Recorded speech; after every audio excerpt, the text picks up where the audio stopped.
Sir അവർ.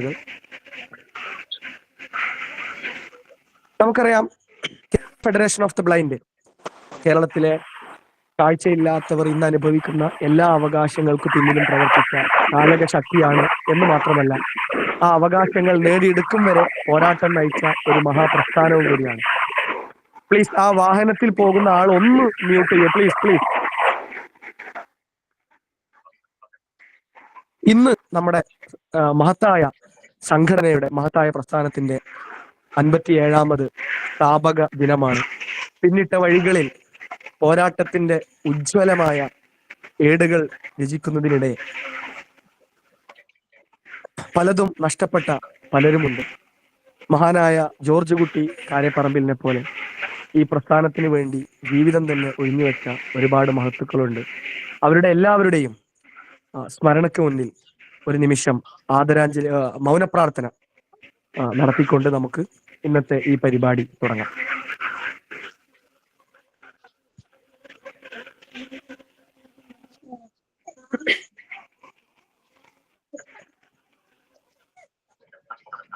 Yes, നമുക്കറിയാം, Kerala federation of the ബ്ലൈൻഡിൻ ഒരു പ്രധാനപ്പെട്ട ഘടകമാണ്, യുവജന വിഭാഗമാണ് KFB youth forum. KFB youth forum ഫെഡറേഷന്റെ യുവജന വിഭാഗങ്ങൾക്ക് വേണ്ടി, യുവാക്കൾക്ക് വേണ്ടി നിരവധിയായ പോരാട്ടങ്ങൾ നടത്തുകയും വിവിധ പരിപാടികൾ ആസൂത്രണം ചെയ്ത് നടപ്പിലാക്കുകയും ചെയ്യുന്നു. അതിൽ പ്രധാനപ്പെട്ട ഒരേടാണ് അഘോറ വെബിനാർ സീരീസ്. കാഴ്ച പരിമിതരായ നമ്മൾ നിരന്തരം ബന്ധപ്പെടുന്ന ഡിപ്പാർട്ട്മെന്റുകൾ, അത്തരം ഡിപ്പാർട്ട്മെന്റുകളിൽ നിന്ന് നമുക്ക് ലഭിക്കുന്ന ആനുകൂല്യങ്ങൾ അതെന്തൊക്കെയാണ് എന്നുള്ളത് കാഴ്ച പരിമിതർക്ക് മുമ്പിൽ എത്തിക്കുക, അതിനെക്കുറിച്ച് കൂടുതൽ കാഴ്ച പരിമിതരായ നമ്മുടെ സുഹൃത്തുക്കളെ ബോധവാന്മാരാക്കുക എന്നുള്ളതാണ് ഈ പരിപാടിയുടെ ലക്ഷ്യം. 5 എപ്പിസോഡുകൾ പിന്നിട്ട് നമ്മൾ ഇന്ന് 6ാമത്തെ എപ്പിസോഡ് ആരംഭിക്കാൻ പോവുകയാണ്. നമ്മളേറെ ബന്ധപ്പെടുന്ന ഒരു വകുപ്പാണ് സാമൂഹ്യനീതി വകുപ്പ്. സാമൂഹ്യനീതി വകുപ്പിൽ നിന്ന് എന്തൊക്കെ ആനുകൂല്യങ്ങളാണ് നമുക്ക് ലഭിക്കുന്നത്, സാമൂഹ്യനീതി വകുപ്പിന്റെ സുനീതി പോർട്ടൽ എങ്ങനെയാണ് നമ്മൾ ഉപയോഗിക്കേണ്ടത് എന്നതിനെ പറ്റിയാണ് ഇന്ന് നമ്മുടെ സെഷൻ നയിക്കുന്നത് മലപ്പുറം ജില്ലാ സാമൂഹ്യനീതി വകുപ്പ് ഓഫീസിലെ ഹെഡ് അക്കൗണ്ടന്റ് മനോജ് മേനോൻ സാറാണ്.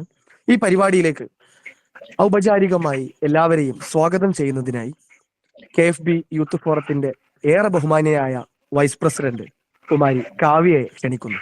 ബാക്കിയുള്ളവരെല്ലാവരും തന്നെ ഒന്ന് മ്യൂട്ട് ചെയ്ത് സഹകരിക്കാം.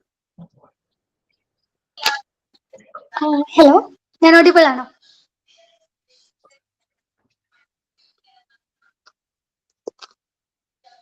ഹലോ, യെസ്, കാവ്യ ഓഡിബിൾ ആണ്, പറഞ്ഞോളൂ. ആദ്യം തന്നെ KFBയുടെ 57ാം വാർഷിക ദിനം ആശംസിക്കുകയാണ്. അപ്പോൾ മുന്നേ ഒരു ഇൻട്രൊഡക്ഷൻ തന്നു കഴിഞ്ഞു, അഘോര എന്തിനുള്ളതാണ് എന്നുള്ളതും അഘോറയുടെ ലക്ഷ്യം എന്താണെന്നുള്ളതും നമുക്കറിയാം. ഇന്ന് നമ്മുടെ 6ാമത്തെ സീരീസിലെ 6ാമത്തെ ലെക്ചറാണ്, അല്ലെങ്കിൽ 6ാമത്തെ എക്സ്പേർട്ട് ആണ് നമ്മളോടായിട്ട് സംവദിക്കാനായിട്ട് ഇവിടെ എത്തിയിട്ടുള്ളത്. നമ്മുടെ ഇന്നത്തെ ഗസ്റ്റ് എന്ന് പറയുന്നത് മലപ്പുറം ജില്ലാ സാമൂഹ്യ നീതി വകുപ്പിലെ ഹെഡ് അക്കൗണ്ടന്റ് ആയിട്ടുള്ള മനോജ് കെ മേനോൻ സാറാണ്. സാറിനെ ആദരപൂർവം സ്നേഹപൂർവം പരിപാടിയിലേക്ക് ക്ഷണിക്കുകയാണ്. അതുപോലെ തന്നെ ആമുഖ പ്രസംഗത്തിനായിട്ട് വന്നിട്ടുള്ള ലിസ് ചേച്ചിയെ സ്വാഗതം ചെയ്യുന്നു. നന്ദി അർപ്പിക്കാനായി വന്നിട്ടുള്ള ശില്പയെ സ്വാഗതം ചെയ്യുന്നു. അതുപോലെ തന്നെ KFBയുടെ യൂത്ത് ഫോറം പ്രസിഡന്റ്, സെക്രട്ടറി, മറ്റു എല്ലാ ഭാരവാഹികളെയും ഇവിടെ ശ്രോതാക്കളായിട്ട് എത്തിയിട്ടുള്ള എല്ലാവരെയും സ്വാഗതം ചെയ്തുകൊണ്ട് നിർത്തുന്നു. നമസ്കാരം.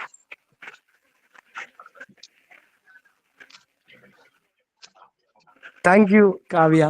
നമ്മുടെ സംഘടനയെ കുറിച്ച് ആമുഖമായി ചില വിവരണങ്ങൾ നൽകുന്നതിന് വേണ്ടി KFB എംപ്ലോയീസ് ഫോറത്തിന്റെ ഊർജ്ജസ്വലയായ സംസ്ഥാന അധ്യക്ഷ ലിഷിനെ ക്ഷണിക്കുന്നു. Thank you sir.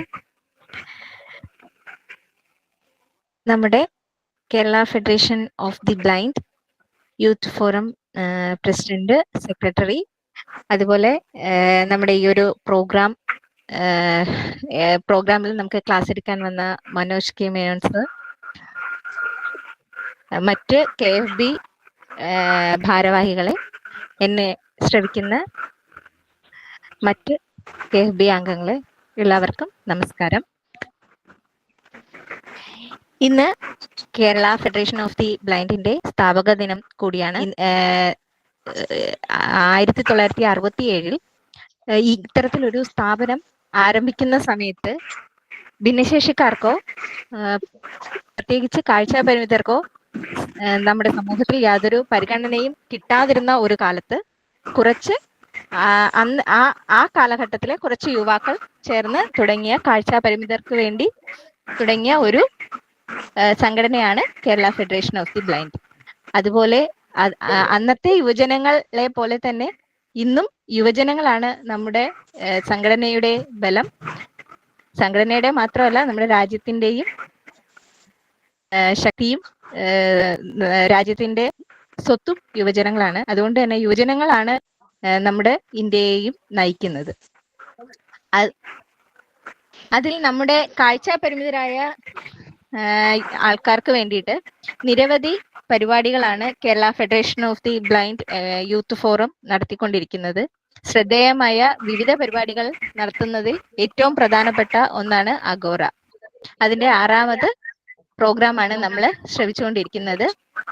ഇന്ന് ഈ പരിപാടിയിൽ സാമൂഹ്യനീതി വകുപ്പിൽ നിന്നും കാഴ്ചാപരിമിതർക്കും ഭിന്നശേഷിക്കാർക്കും എന്തെല്ലാമാണ് ആനുകൂല്യങ്ങളാണ് ലഭിക്കുന്നത് എന്നതിനെ കുറിച്ചാണ് ഇവിടെ ക്ലാസ് എടുക്കുന്നത്. നമ്മുടെ സർക്കാർ തലത്തിൽ നിരവധി ആനുകൂല്യങ്ങൾ ഭിന്നശേഷിക്കാർക്കും കാഴ്ചാപരിമിതർക്കും വേണ്ടി ലഭിക്കുന്നുണ്ട്. പക്ഷെ അതിന്റെ അറിവ് നമുക്കില്ലാത്തത് കൊണ്ടും അതിനെക്കുറിച്ചുള്ള കാര്യങ്ങൾ എങ്ങനെയാണ് അത് നേടിയെടുക്കേണ്ടതെന്ന് നമുക്കറിയാത്തത് കൊണ്ടും നമ്മുടെ ആൾക്കാർക്ക് പലർക്കും അതിന്റെ പ്രയോജനം ലഭിക്കുന്നില്ല. അപ്പൊ ആ അവസരത്തിൽ ഇതുപോലെയുള്ള പ്രോഗ്രാമുകൾ നടത്തി കേരളത്തിലെ കാഴ്ചാപരിമിതർക്ക് വേണ്ടി നടത്തുന്ന KFB യൂത്ത് ഫോറത്തിന് എന്റെ എല്ലാവിധ ആശംസകളും അർപ്പിക്കുന്നു.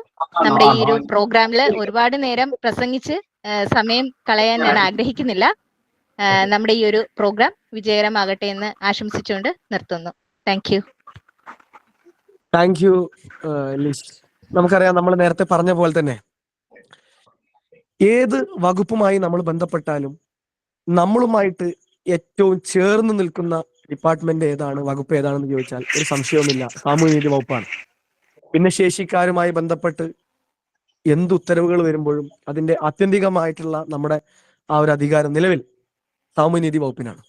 അപ്പൊ തീർച്ചയായിട്ടും വകുപ്പിൽ നിന്ന് എന്തൊക്കെ ആനുകൂല്യങ്ങൾ നമുക്ക് ലഭിക്കുന്നു?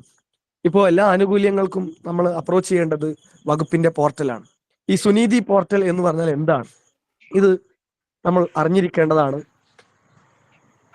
അപ്പൊ വകുപ്പിൽ നിന്ന് നമുക്ക് ലഭിക്കുന്ന ആനുകൂല്യങ്ങളെ കുറിച്ചും വകുപ്പിന്റെ സുനീതി പോർട്ടലിനെ കുറിച്ചും വിശദമായിട്ട് നമ്മളുമായി സംവദിക്കാൻ എത്തിയിട്ടുള്ളത് മലപ്പുറം ജില്ലാ സാമൂഹ്യനീതി വകുപ്പ് ഓഫീസിലെ ഹെഡ് അക്കൗണ്ടന്റ് ആയിട്ടുള്ള മനോജ് മേനോൻ സാറാണ്. നമ്മൾ ഈ പരിപാടിക്ക് ക്ഷണിച്ചപ്പോൾ തന്നെ പൂർണ്ണ മനസ്സോടുകൂടി അദ്ദേഹം ഇവിടെ എത്തിച്ചേരുകയാണുണ്ടായത്. അല്പം മുമ്പ് പോലും തിരക്കിലായിരുന്നു. ഈ പരിപാടിയുടെ സമയമാകുമ്പോഴേക്ക് ഓടി വീട്ടിലെത്തി നമ്മളുമായി സംവദിക്കാൻ എത്തിയിരിക്കുകയാണ്. ഏറെ ബഹുമാനത്തോടു കൂടി, സ്നേഹത്തോടു കൂടി ഈ പരിപാടിയിലേക്ക്, ഈ സെഷൻ നയിക്കുന്നതിലേക്ക് അദ്ദേഹത്തെ സ്വാഗതം ചെയ്യുന്നു. ബഹുമാനപ്പെട്ട നമ്മുടെ അംഗങ്ങൾ, ഒരു തരത്തിലും ക്ലാസ് ഡിസ്റ്റർബ് ആക്കുന്ന ഒരു സാഹചര്യം ഉണ്ടാകരുത്. എല്ലാവരും മ്യൂട്ട് ചെയ്ത് സഹകരിക്കുക. അദ്ദേഹം ഒഴികെ ബാക്കി എല്ലാവരും ഈ ഒരു ഘട്ടത്തിൽ മ്യൂട്ട് ചെയ്യുക. ക്ലാസ്സിന് അവസാനം ചുരുങ്ങിയ വാക്കുകളിൽ സംശയം ചോദിക്കാനുള്ള സാഹചര്യം, സമയം ഉണ്ടായിരിക്കുന്നതാണ്. ഏറെ സ്നേഹത്തോടു കൂടി മനോജ് സാറിനെ ക്ഷണിക്കുന്നു. എല്ലാവർക്കും നമസ്കാരം. ഈ മഴ പെയ്യുന്ന ഈ രാത്രിയിലും നമ്മൾക്ക് ലഭിക്കേണ്ട അവകാശങ്ങളെ കുറിച്ചും നമ്മുടെ അർഹത എന്താണ് എന്നുള്ളതും തീരുമാനിക്കാൻ വേണ്ടി ഇവിടെ ഒത്തുകൂടിയിട്ടുള്ള എല്ലാ സഹോദരി സഹോദരന്മാർക്കും ആദ്യമേ എൻ്റെ പേരിലും വകുപ്പിന്റെ പേരിലുമുള്ള നന്ദി അറിയിക്കുകയാണ്. നമുക്കറിയാം, ഞാൻ പറയുന്നത് കേൾക്കുന്നുണ്ടോ? ഹലോ, കേൾക്കുന്നുണ്ട് സാർ. ഓക്കെ. നമുക്കറിയാം 2016 RPWD ആക്ട് 1995 PWD ആക്ടിനെ കുറച്ചുകൂടി വിപുലമാക്കിയിട്ട് 2016 RPWD ആക്ട് നിലവിൽ വന്നു. അതിന്റെ അടിസ്ഥാനത്തിൽ 21 തരം ഭിന്നശേഷിക്കാരെ ആണ് നിർണയിച്ചിട്ടുള്ളത്. നേരത്തെ ഉണ്ടായിരുന്നതിൽ 4 ഭിന്നശേഷിക്കാരായിരുന്നു പ്രധാനമായിട്ടും ഉണ്ടായിരുന്നത്. അത് പിന്നീട് 21 ഭിന്നശേഷിത്വം ഇപ്പോ നമ്മളുടെ നിലവിൽ നമ്മൾ ഭിന്നശേഷിക്കാരായിട്ട് അംഗീകരിക്കുന്ന 21 തരം ആളുകളുണ്ട്. ഇതിൽ രണ്ടിലും ഒന്നാമതായിട്ട് പറയുന്ന ഭിന്നശേഷിത്വം ബ്ലൈൻഡ്നെസ് ആണ്.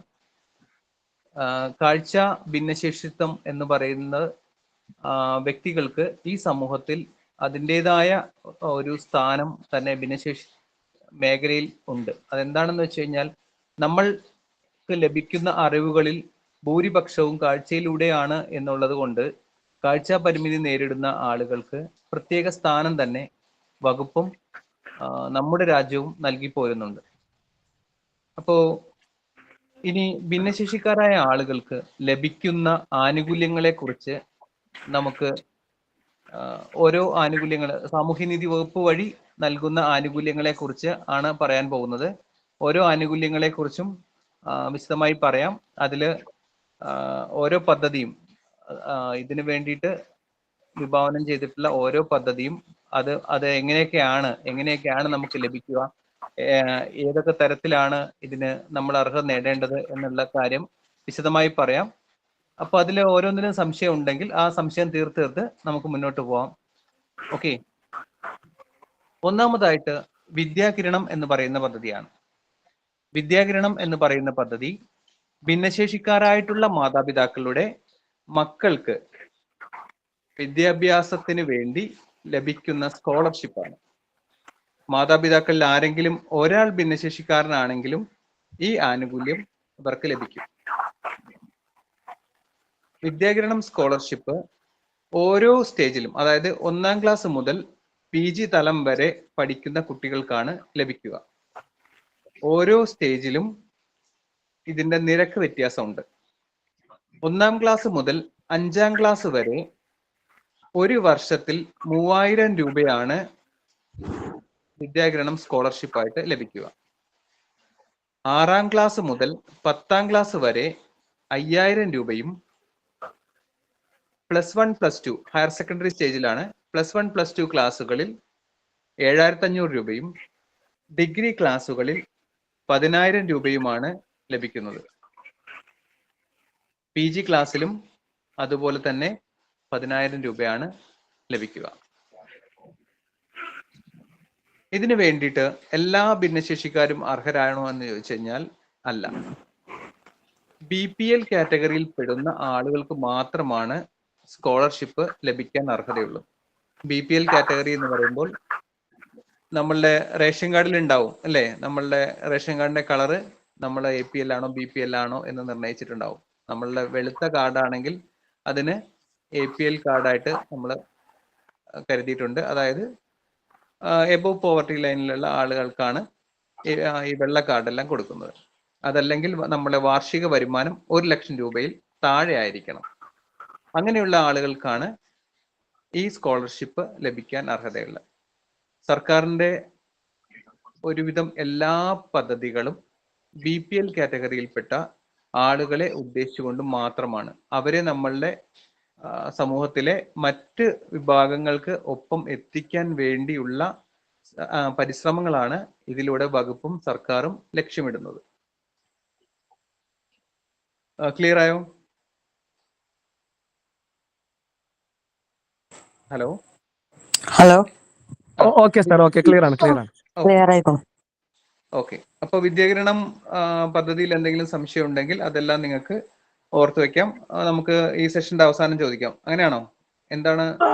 അല്ല, സാറിന്റെ ഒരു ഐഡിയ പോലെ ചെയ്യാം. ഈ നമ്മളെ ക്ലാസ് പെട്ടെന്ന് സ്പീഡ് ആവാൻ എനിക്ക് തോന്നുന്നു അവസാനം ചോദിക്കുന്നതായിരിക്കും നല്ലത് എന്ന്. ഇനി സാറിന്റെ ഒരു ഐഡിയ എങ്ങനെയാണോ അങ്ങനെ ചെയ്യാം.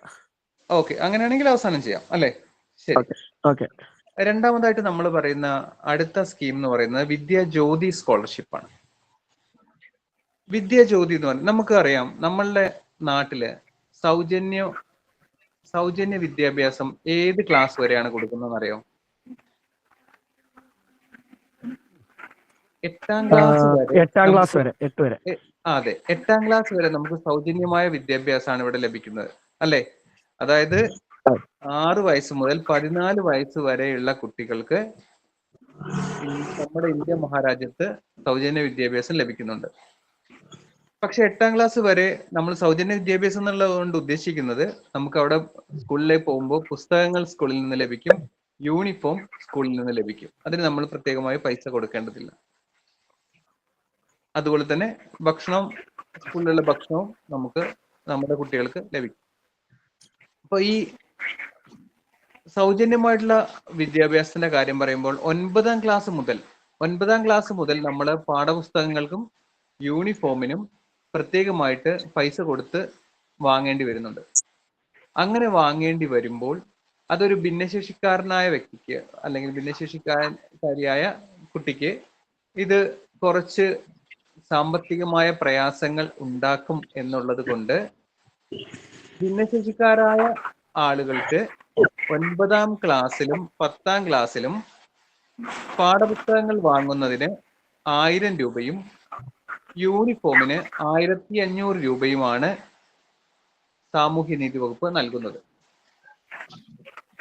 +1, +2 ക്ലാസ്സുകളിൽ 2000 രൂപ പാഠപുസ്തകങ്ങൾ വാങ്ങുന്നതിനും 1500 രൂപ യൂണിഫോം വാങ്ങുന്നതിനും ലഭിക്കും.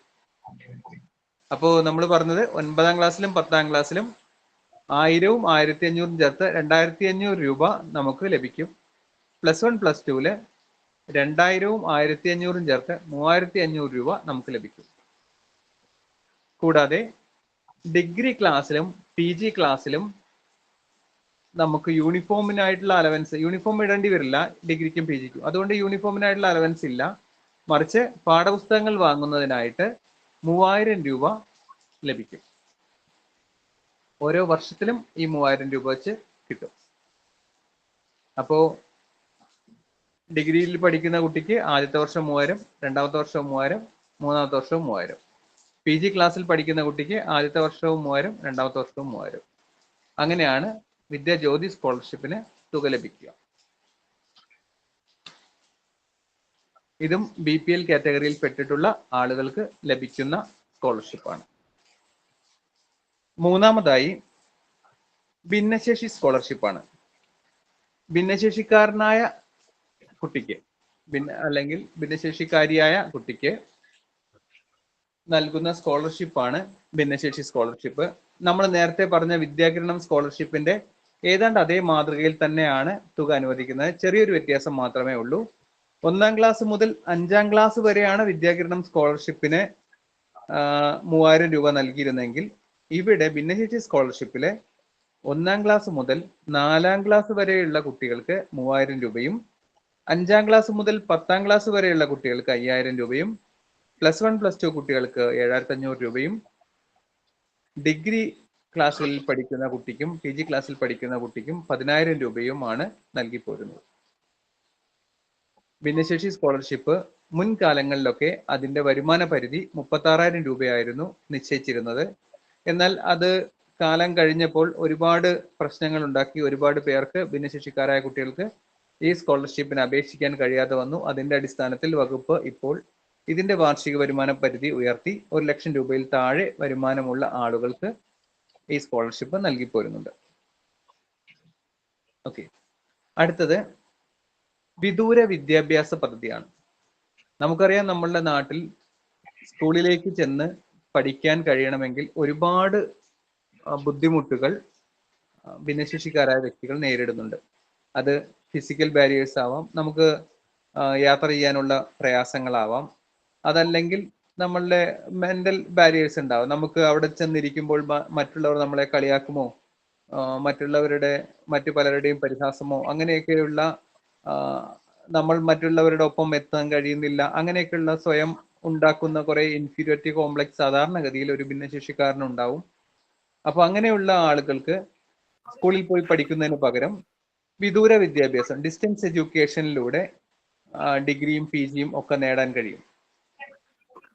അത് മുൻകാലങ്ങളിലൊക്കെ നമ്മളുടെ കേരളത്തിലോ അല്ലെങ്കിൽ ഇന്ത്യയിലുള്ള ഏതെങ്കിലും റെപ്യൂട്ടഡ് ആയിട്ടുള്ള ഏതെങ്കിലും യൂണിവേഴ്സിറ്റിയിൽ പഠിക്കുന്ന കുട്ടികൾക്ക് മാത്രമായിരുന്നു വിദൂര വിദ്യാഭ്യാസത്തിനുള്ള സാമ്പത്തിക ചെലവ് അല്ലെങ്കിൽ സ്കോളർഷിപ്പ് നൽകിയിരുന്നത്. ഈ സ്കോളർഷിപ്പ് ഈ കോഴ്സിന്റെ രജിസ്ട്രേഷനും പരീക്ഷ എഴുതാനുള്ള തുകയും ഉൾപ്പെടെയുള്ള ചെലവായിരുന്നു നൽകിയിരുന്നത്. എന്നാൽ ഇന്ന് അങ്ങനെയല്ല. ഇന്ന് ഇന്ത്യയിൽ മാത്രമല്ല വിദേശത്തുള്ള യൂണിവേഴ്സിറ്റിയിൽ പഠിക്കാൻ പോലും ഭിന്നശേഷിക്കാരനെ പ്രാപ്തനാക്കാൻ വേണ്ടി അവിടെ അഡ്മിഷൻ നേടിയിട്ടുള്ള ഒരു ഭിന്നശേഷിക്കാരന് വിദൂര വിദ്യാഭ്യാസത്തിലൂടെ അഡ്മിഷൻ നേടിയിട്ടുള്ള ഒരു ഭിന്നശേഷിക്കാരന് പോലും കോഴ്സിന്റെ ചെലവ് നൽകുന്നുണ്ട്. അവിടെയുള്ള എക്സാമിന്റെ ചെലവ്, ആ കോഴ്സിന് വേണ്ട ചെലവുകൾ എന്തൊക്കെയാണോ ആ ചെലവ് എത്രയാണ് എന്ന് അതിന്റെ ബില്ല് സഹിതം അപേക്ഷ സമർപ്പിക്കുകയാണെങ്കിൽ അവർക്ക് ആ തുക അനുവദിച്ചു കൊടുക്കുന്നുണ്ട്. മുൻകാലങ്ങളിൽ ഡിഗ്രി കോഴ്സൊക്കെ ആണെങ്കിൽ 3 വർഷമുള്ള കോഴ്സിന് ഒരു ഭിന്നശേഷിക്കാരൻ ചേരുകയാണെങ്കിൽ 1-ാം വർഷ പരീക്ഷ എഴുതിയാൽ മാത്രമേ 2-ാം വർഷത്തിനുള്ള തുക അനുവദിച്ചിട്ടുള്ളൂ. എന്നാൽ ഇപ്പോഴങ്ങനെയല്ല. ഇപ്പോൾ 1-ാം വർഷ കോഴ്സിന് അദ്ദേഹത്തിന് പരീക്ഷ എഴുതാൻ കഴിഞ്ഞില്ലെങ്കിൽ പോലും അടുത്ത വർഷത്തേക്കുള്ള തുക അനുവദിച്ച് നൽകും. അങ്ങനെയുള്ള ഒരു മാറ്റം കൂടി വന്നിട്ടുണ്ട്. അടുത്തതായിട്ട് വിജയാമൃതം എന്ന് പറയുന്ന സ്കീമാണ്. നമുക്കറിയാം, നമ്മളുടെ ഭിന്നശേഷിക്കാർ ആർക്കും പുറകിലല്ല.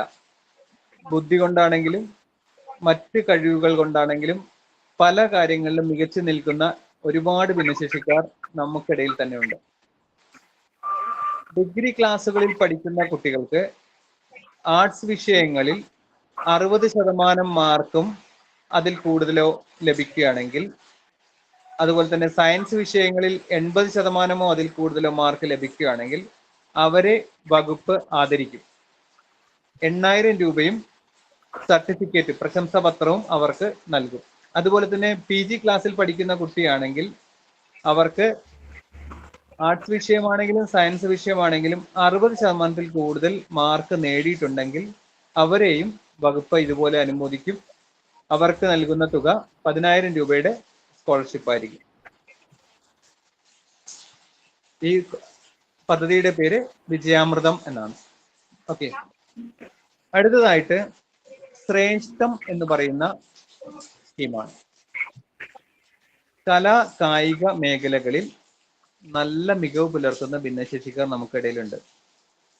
അവർക്ക് ഒരു പരിശീലകന്റെ സഹായത്തോടെയോ അതല്ലെങ്കിൽ ഏതെങ്കിലും ഒരു പരിശീലന കേന്ദ്രത്തിലോ പോയി അവർക്ക് അവരുടെ കഴിവുകൾ മെച്ചപ്പെടുത്താനുള്ള അവസരം നൽകാൻ വേണ്ടി ഉള്ള പദ്ധതിയാണ് ശ്രേഷ്ഠം.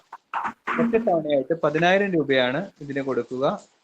കേരളത്തിലാണെങ്കിൽ സായ് പോലെയുള്ള കേന്ദ്രങ്ങളിലോ അതല്ലെങ്കിൽ ഏറ്റവും മികച്ച രീതിയിലുള്ള പേരെടുത്തിട്ടുള്ള പരിശീലകരുടെ കീഴിൽ പരിശീലിക്കുന്നതിനാണ് ഈ തുക നൽകുന്നത്. ഇന്ത്യയിലുള്ള ഏതെങ്കിലും ഇതേപോലെയുള്ള കേന്ദ്രങ്ങളിൽ ചെന്ന് പഠിക്കാനും ഈ തുക അനുവദിക്കും.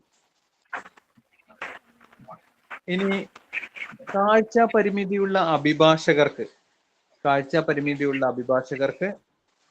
അവരുടെ കാര്യങ്ങളെല്ലാം ചെയ്യാൻ വേണ്ടിയിട്ട് ഒരു റീഡറിന്റെ സഹായം ആവശ്യം വരും. അപ്പൊ അതിനുള്ള തുക കൂടി സാമൂഹ്യനീതി വകുപ്പ് അനുവദിക്കും. അതിൽ ആദ്യമായിട്ട് 3500 രൂപ ഇവർക്ക് ഈ അഭിഭാഷകന് പുസ്തകങ്ങൾ വാങ്ങാനും അതല്ലെങ്കിൽ കോട്ട് അങ്ങനെയുള്ള എന്തെങ്കിലും എക്സ്പെൻസ് ഉണ്ടെങ്കിൽ അതിന് വേണ്ടിയിട്ടാണ് 3500 രൂപ അനുവദിക്കുക. അതിനു പുറമെ ഒരു റീഡറെ വെക്കാൻ, കേസിന്റെ നിയമപുസ്തകങ്ങളും കാര്യങ്ങളും എല്ലാം പലപ്പോഴും കേസ് കാര്യങ്ങളെല്ലാം വായിച്ച് മനസ്സിലാക്കാൻ കാഴ്ച പരിമിതി ഉള്ളതുകൊണ്ട് ഇദ്ദേഹത്തിന് സാധിക്കാതെ വരികയാണെങ്കിൽ അയാൾക്കൊരു റീഡറെ വെക്കാം. ആ റീഡറെ വെക്കുന്നതിനായിട്ട് പ്രതിമാസം 5000 രൂപ വെച്ച് 10 വർഷത്തേക്ക് കൊടുക്കും. 5000 രൂപ വെച്ചിട്ട് 10 വർഷത്തേക്ക്, ഒരു വർഷം കൊണ്ട് 60000 രൂപ കൊടുക്കും. അങ്ങനെ 10 വർഷത്തേക്ക് കൊടുക്കും. അപ്പൊ 6 ലക്ഷം രൂപ ഈ ഇനത്തില് ഇത്തരത്തിലുള്ള ഒരു അഭിഭാഷകന് വകുപ്പ് വഴി ലഭിക്കും. ഇനി സ്കോളർഷിപ്പിലെ ഏറ്റവും അവസാനത്തായിട്ട് പറയാനുള്ളത് സഹചാരി എന്ന് പറയുന്ന സ്കീമാണ്. ഭിന്നശേഷിക്കാരായിട്ടുള്ള ആളുകളെ പഠിക്കാൻ വേണ്ടിയിട്ട് സ്കൂളിലേക്ക് അല്ലെങ്കിൽ കോളേജിലേക്ക് വരുമ്പോൾ ഇവരെ സഹായിക്കുന്ന NSS, NCC അതല്ലെങ്കിൽ ഏതെങ്കിലും സന്നദ്ധ സംഘടനകൾ NGO-കൾ, അങ്ങനെയുള്ള സാമൂഹ്യ പ്രവർത്തകർ, അങ്ങനെയുള്ളവർക്ക് കൊടുക്കുന്ന ആദരവാണ് ഈ സഹചാരി എന്ന് പറയുന്ന സ്കീം. ഈ ഭിന്നശേഷിക്കാരെ അവരെ റീഹാബിലിറ്റ് ചെയ്യാനോ അതല്ലെങ്കിൽ അവരെ സഹായിക്കാനോ ആയിട്ട് അവരെന്തെങ്കിലും പ്രവർത്തനം കാഴ്ചവെച്ചിട്ടുണ്ടെങ്കിൽ വകുപ്പ് ഈ സംഘടനകളെ, ഈ വ്യക്തികളെ അനുമോദിക്കും. പ്രശംസാപത്രവും സർട്ടിഫിക്കറ്റും എല്ലാം നൽകും. അങ്ങനെയുള്ള സ്കീമാണ് സഹചാരി. അപ്പൊ സ്കോളർഷിപ്പിന്റെ ഏരിയ പ്രധാനമായിട്ടും ഇത്രയാണുള്ളത്. ഇനി നമുക്ക് പറയാനുള്ളത് ചികിത്സാ ധനസഹായമാണ്.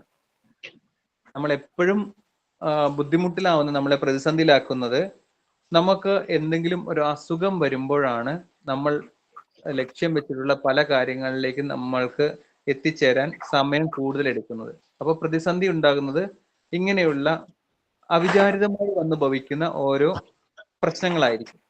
ഓരോ ചികിത്സ അത്യാവശ്യമായിട്ട് വേണ്ടി വരുന്ന സാഹചര്യങ്ങളായിരിക്കും. അതിനായിട്ട് വകുപ്പ് ഉണ്ടാക്കിയിട്ടുള്ള പദ്ധതിയാണ് പരിരക്ഷാ പദ്ധതി.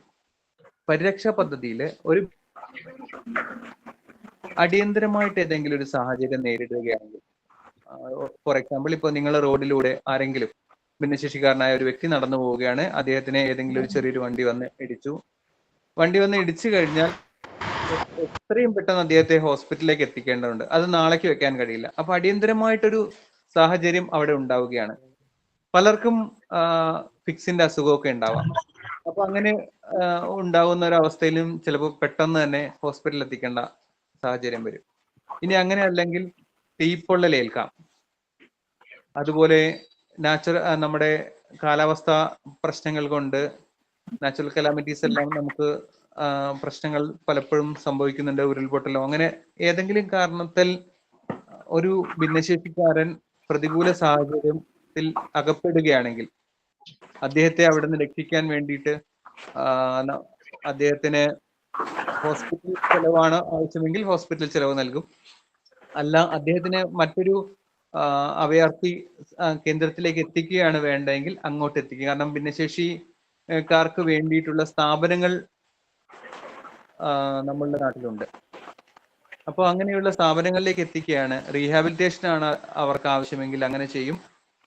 ഇതിനു വേണ്ടിയിട്ട് ഇദ്ദേഹത്തെ ആംബുലൻസിലാണ് കൊണ്ടുപോകേണ്ടതെങ്കിൽ ആംബുലൻസിൽ കൊണ്ടുപോകും. അതിനായിട്ട് ജില്ലാ സാമൂഹ്യനീതി ഓഫീസർക്ക് ഒരു വ്യക്തിക്ക് ഒരു കമ്മിറ്റിയോട് പോലും ചോദിക്കാതെ എത്രയും പെട്ടെന്ന് നൽകാവുന്ന തുക 25,000 രൂപയാണ്. അപ്പൊ 25,000 രൂപ വരെ എത്രയും പെട്ടെന്ന് ഇങ്ങനെയുള്ള ആവശ്യങ്ങൾക്കായിട്ട് ചെലവഴിക്കാൻ ജില്ലാ സാമൂഹ്യനീതി ഓഫീസർക്ക് കഴിയും. ഇതിൽ കൂടുതൽ വരുന്ന തുക 2 ലക്ഷം രൂപ വരെ ജില്ലാ തലത്തിലുള്ള ഒരു കമ്മിറ്റിയുടെ, ഈ പരിരക്ഷയ്ക്ക് ഒരു കമ്മിറ്റിയുണ്ട്. ആ കമ്മിറ്റിയുടെ ചെയർമാൻ ജില്ലാ കളക്ടറാണ്. ജില്ലാ കളക്ടർ ചെയർമാനായിട്ടുള്ള ഈ കമ്മിറ്റിയിൽ DMO മെമ്പറാണ്. അതുപോലെ തന്നെ DLSAയിലുള്ള ആളുകൾ ഏതെങ്കിലും ഒരു പ്രതിനിധി ഉണ്ടാവും, LLCയുടെ പ്രതിനിധി ഉണ്ടാവും, ഭിന്നശേഷി സംഘടനയിലെ 2 ആളുകളും ഉണ്ടാവും. അപ്പോൾ ഇങ്ങനെയുള്ള ഈ കമ്മിറ്റി മുമ്പാകെ ഈ പ്രശ്നം അവതരിപ്പിക്കുകയാണെങ്കിൽ കമ്മിറ്റിയുടെ അംഗീകാരം ലഭിച്ചതിന് ശേഷം 2 ലക്ഷം രൂപ വരെ അനുവദിക്കാനുള്ള പ്രൊവിഷൻ അവിടെ ഉണ്ട്. അതാണ് പരിരക്ഷാ പദ്ധതി. ഓക്കെ, നേരത്തെ നമുക്ക് ഒരു ദുരിതാശ്വാസ നിധി എന്ന് പറയുന്ന ഒരു ചികിത്സാ പദ്ധതി കൂടി ഉണ്ടായിരുന്നു. നിലവിലും അതുണ്ട്. പക്ഷെ അതിന്റെ വരുമാന പരിധി ഗ്രാമീണ മേഖലയിൽ 20,000 രൂപയും, വാർഷിക വരുമാന പരിധിയാണ് പറയുന്നത്, 20,000 രൂപയും, മുനിസിപ്പാലിറ്റി ഏരിയയിൽ 22,375 രൂപയുമാണ്. പക്ഷെ നമ്മളുടെ ഭിന്നശേഷി സുഹൃത്തുക്കൾക്ക് വരുമാന പരിധി സാധാരണഗതിയിൽ ഇതിൽ കൂടുതൽ വരുമാനം വരുന്നതുകൊണ്ട്, ഈ പരിധിയിൽ അകപ്പെടാത്തത് കൊണ്ട് പലർക്കും ഇതിന്റെ ആനുകൂല്യം നിലവിൽ കിട്ടുന്നില്ല. പക്ഷെ ഈ വരുമാന പരിധിയിൽ ഉള്ള ആളുകൾക്ക് ഒറ്റത്തവണയായിട്ട് 5,000 രൂപ ദുരിതാശ്വാസ നിധിയായിട്ട് ലഭിക്കും. ഇനി അടുത്തതായിട്ട് സ്വയം തൊഴിലിന് വേണ്ടി സാമൂഹ്യനീതി വകുപ്പ് നൽകുന്ന സേവനമാണ്. അതിൽ ഒന്നാമത്തതായിട്ട് സ്വാശ്രയ എന്ന് പറയുന്ന പദ്ധതിയാണ്. സ്വാശ്രയ പദ്ധതി പ്രകാരം 50% ഭിന്നശേഷിത്വമുള്ള കുട്ടികൾ, ആ കുട്ടിക്ക് പരസഹായമില്ലാതെ ഒരു കാര്യവും ചെയ്യാൻ കഴിയില്ല എന്ന് വരുന്ന അവസ്ഥയിൽ ഈ കുട്ടിയുടെ മാതാവിന് സ്വയം തൊഴിൽ ചെയ്യാൻ വേണ്ടി 35,000 രൂപ ഒറ്റത്തവണയായിട്ട് അനുവദിക്കുന്ന പദ്ധതിയാണ് സ്വാശ്രയ.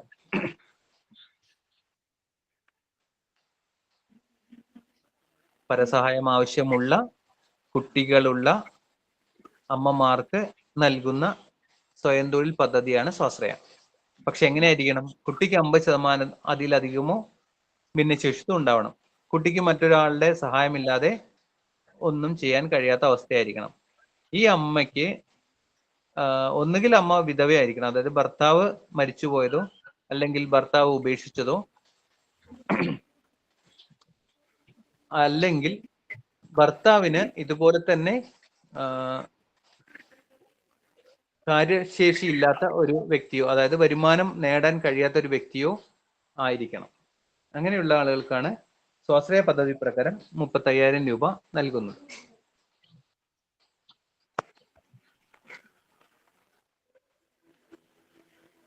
ഇനി ഒരു സ്വയം തൊഴിൽ പദ്ധതി കൂടി വകുപ്പിനുണ്ട്.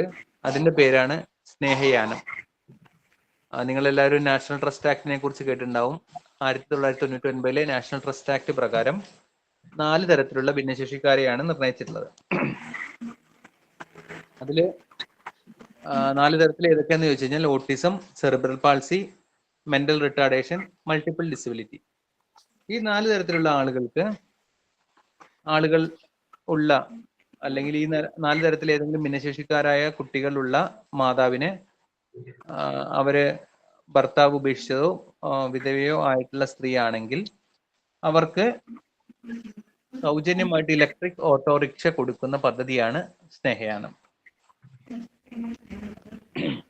അതിനായിട്ട് ഈ സ്ത്രീയുടെ വയസ്സ് 55 വയസ്സിൽ താഴെ ആയിരിക്കണം. ഇവർക്ക് ഒരു 3 വീലർ ലൈസൻസ് ആണ് നമ്മളുടെ പദ്ധതിയിൽ പറയുന്നത്. പക്ഷെ നിലവിൽ ഇപ്പോൾ 3 വീലർ ലൈസൻസ് ഇല്ല. ഇപ്പോ 2 വീലർ കഴിഞ്ഞാൽ 4 വീലർ ലൈസൻസ് മാത്രമാണ് ഉള്ളത്. അപ്പോൾ 4 വീലർ ലൈസൻസിനും കൂടി നേടിയിട്ടുള്ള ആൾക്കാണ് ഈ സ്നേഹയാനം പദ്ധതി പ്രകാരം ഓട്ടോറിക്ഷ ലഭിക്കുക. അവരുടെ പേരിലാണ് ഓട്ടോറിക്ഷ നൽകുക. റോഡ് ടാക്സും ഇൻഷുറൻസും ഈ വ്യക്തി തന്നെ അടയ്ക്കണം. അടുത്തത് ഭിന്നശേഷിക്കാർക്ക് വേണ്ടിയിട്ടുള്ള ഏറ്റവും പ്രധാനപ്പെട്ട ഒരു സ്കീമാണ് പരിണയം. ഭിന്നശേഷിക്കാരായ മാതാപിതാക്കളുടെ അല്ലെങ്കിൽ ഏതെങ്കിലും ഒരു മാതാപിതാക്കളുടെ ആരെങ്കിലും ഒരാൾ ഭിന്നശേഷിക്കാരായിട്ടുള്ള ആളുകളുടെ മകൾക്ക് വിവാഹത്തിന് ഒറ്റത്തവണയായിട്ട് 30,000 രൂപ നൽകുന്ന പദ്ധതിയാണ് പരിണയം എന്ന് പറയുന്ന പദ്ധതി. അപ്പൊ ഇതിന്റെ കൂടെ തന്നെ ഭിന്നശേഷിക്കാരായ ആളുകളും കൂടി ഉണ്ടാവും വിവാഹം കഴിക്കുന്നത്. മുൻകാലങ്ങളിൽ വിവാഹം കഴിക്കുന്ന സ്ത്രീക്ക് മാത്രമാണ് 30,000 രൂപ നൽകിയിരുന്നത്, ഭിന്നശേഷിക്കാരിയായ സ്ത്രീക്ക്. എന്നാൽ ഇപ്പോൾ നിലവിൽ മാനദണ്ഡം പുതുക്കി വന്നിട്ടുണ്ട്. ഭിന്നശേഷിക്കാരനായ ആൾക്ക്, അതായത് പുരുഷനാണെങ്കിലും സ്ത്രീ ആണെങ്കിലും വിവാഹത്തിന് 30,000 രൂപ പരിണയം പദ്ധതി പ്രകാരം ലഭിക്കും. അടുത്തത് പ്രസവാനന്തര ധനസഹായമാണ്. ഒരു സ്ത്രീ പ്രസവിച്ചു കഴിഞ്ഞാൽ ആ സ്ത്രീക്ക് അവരുടെ കുട്ടിയെ സ്വന്തമായി നോക്കാൻ കാര്യശേഷി ഇല്ലാത്ത ഒരവസ്ഥ വരികയാണെന്ന് വെക്കുക. അപ്പോ ഈ കുട്ടിയെ നോക്കാൻ വേണ്ടിയിട്ട് ഒരാളെ നിർത്തേണ്ടി വരും. അങ്ങനെ 60% അതിൽ കൂടുതലോ ഭിന്നശേഷിത്വമുള്ള മാതാവിന് ഇങ്ങനെയുള്ള പ്രസവാനന്തരം കുട്ടിയെ നോക്കാൻ വേണ്ടിയിട്ട് ഒരാളെ ആവശ്യം വരുന്ന സാഹചര്യത്തിൽ പ്രതിമാസം 2,000 രൂപ വെച്ച് 2 വർഷത്തേക്ക്, അതായത് 24 മാസത്തേക്ക് ടോട്ടൽ 48,000 രൂപ നൽകുന്ന പദ്ധതിയാണ് മാതൃജ്യോതി പദ്ധതി. ഇതിന് വേണ്ടത് മാതാവിന് 60% അല്ലെങ്കിൽ അതിൽ കൂടുതലോ ഭിന്നശേഷിത്വം ഉള്ള ആളായിരിക്കണം എന്നുള്ള നിബന്ധന മാത്രമാണ്.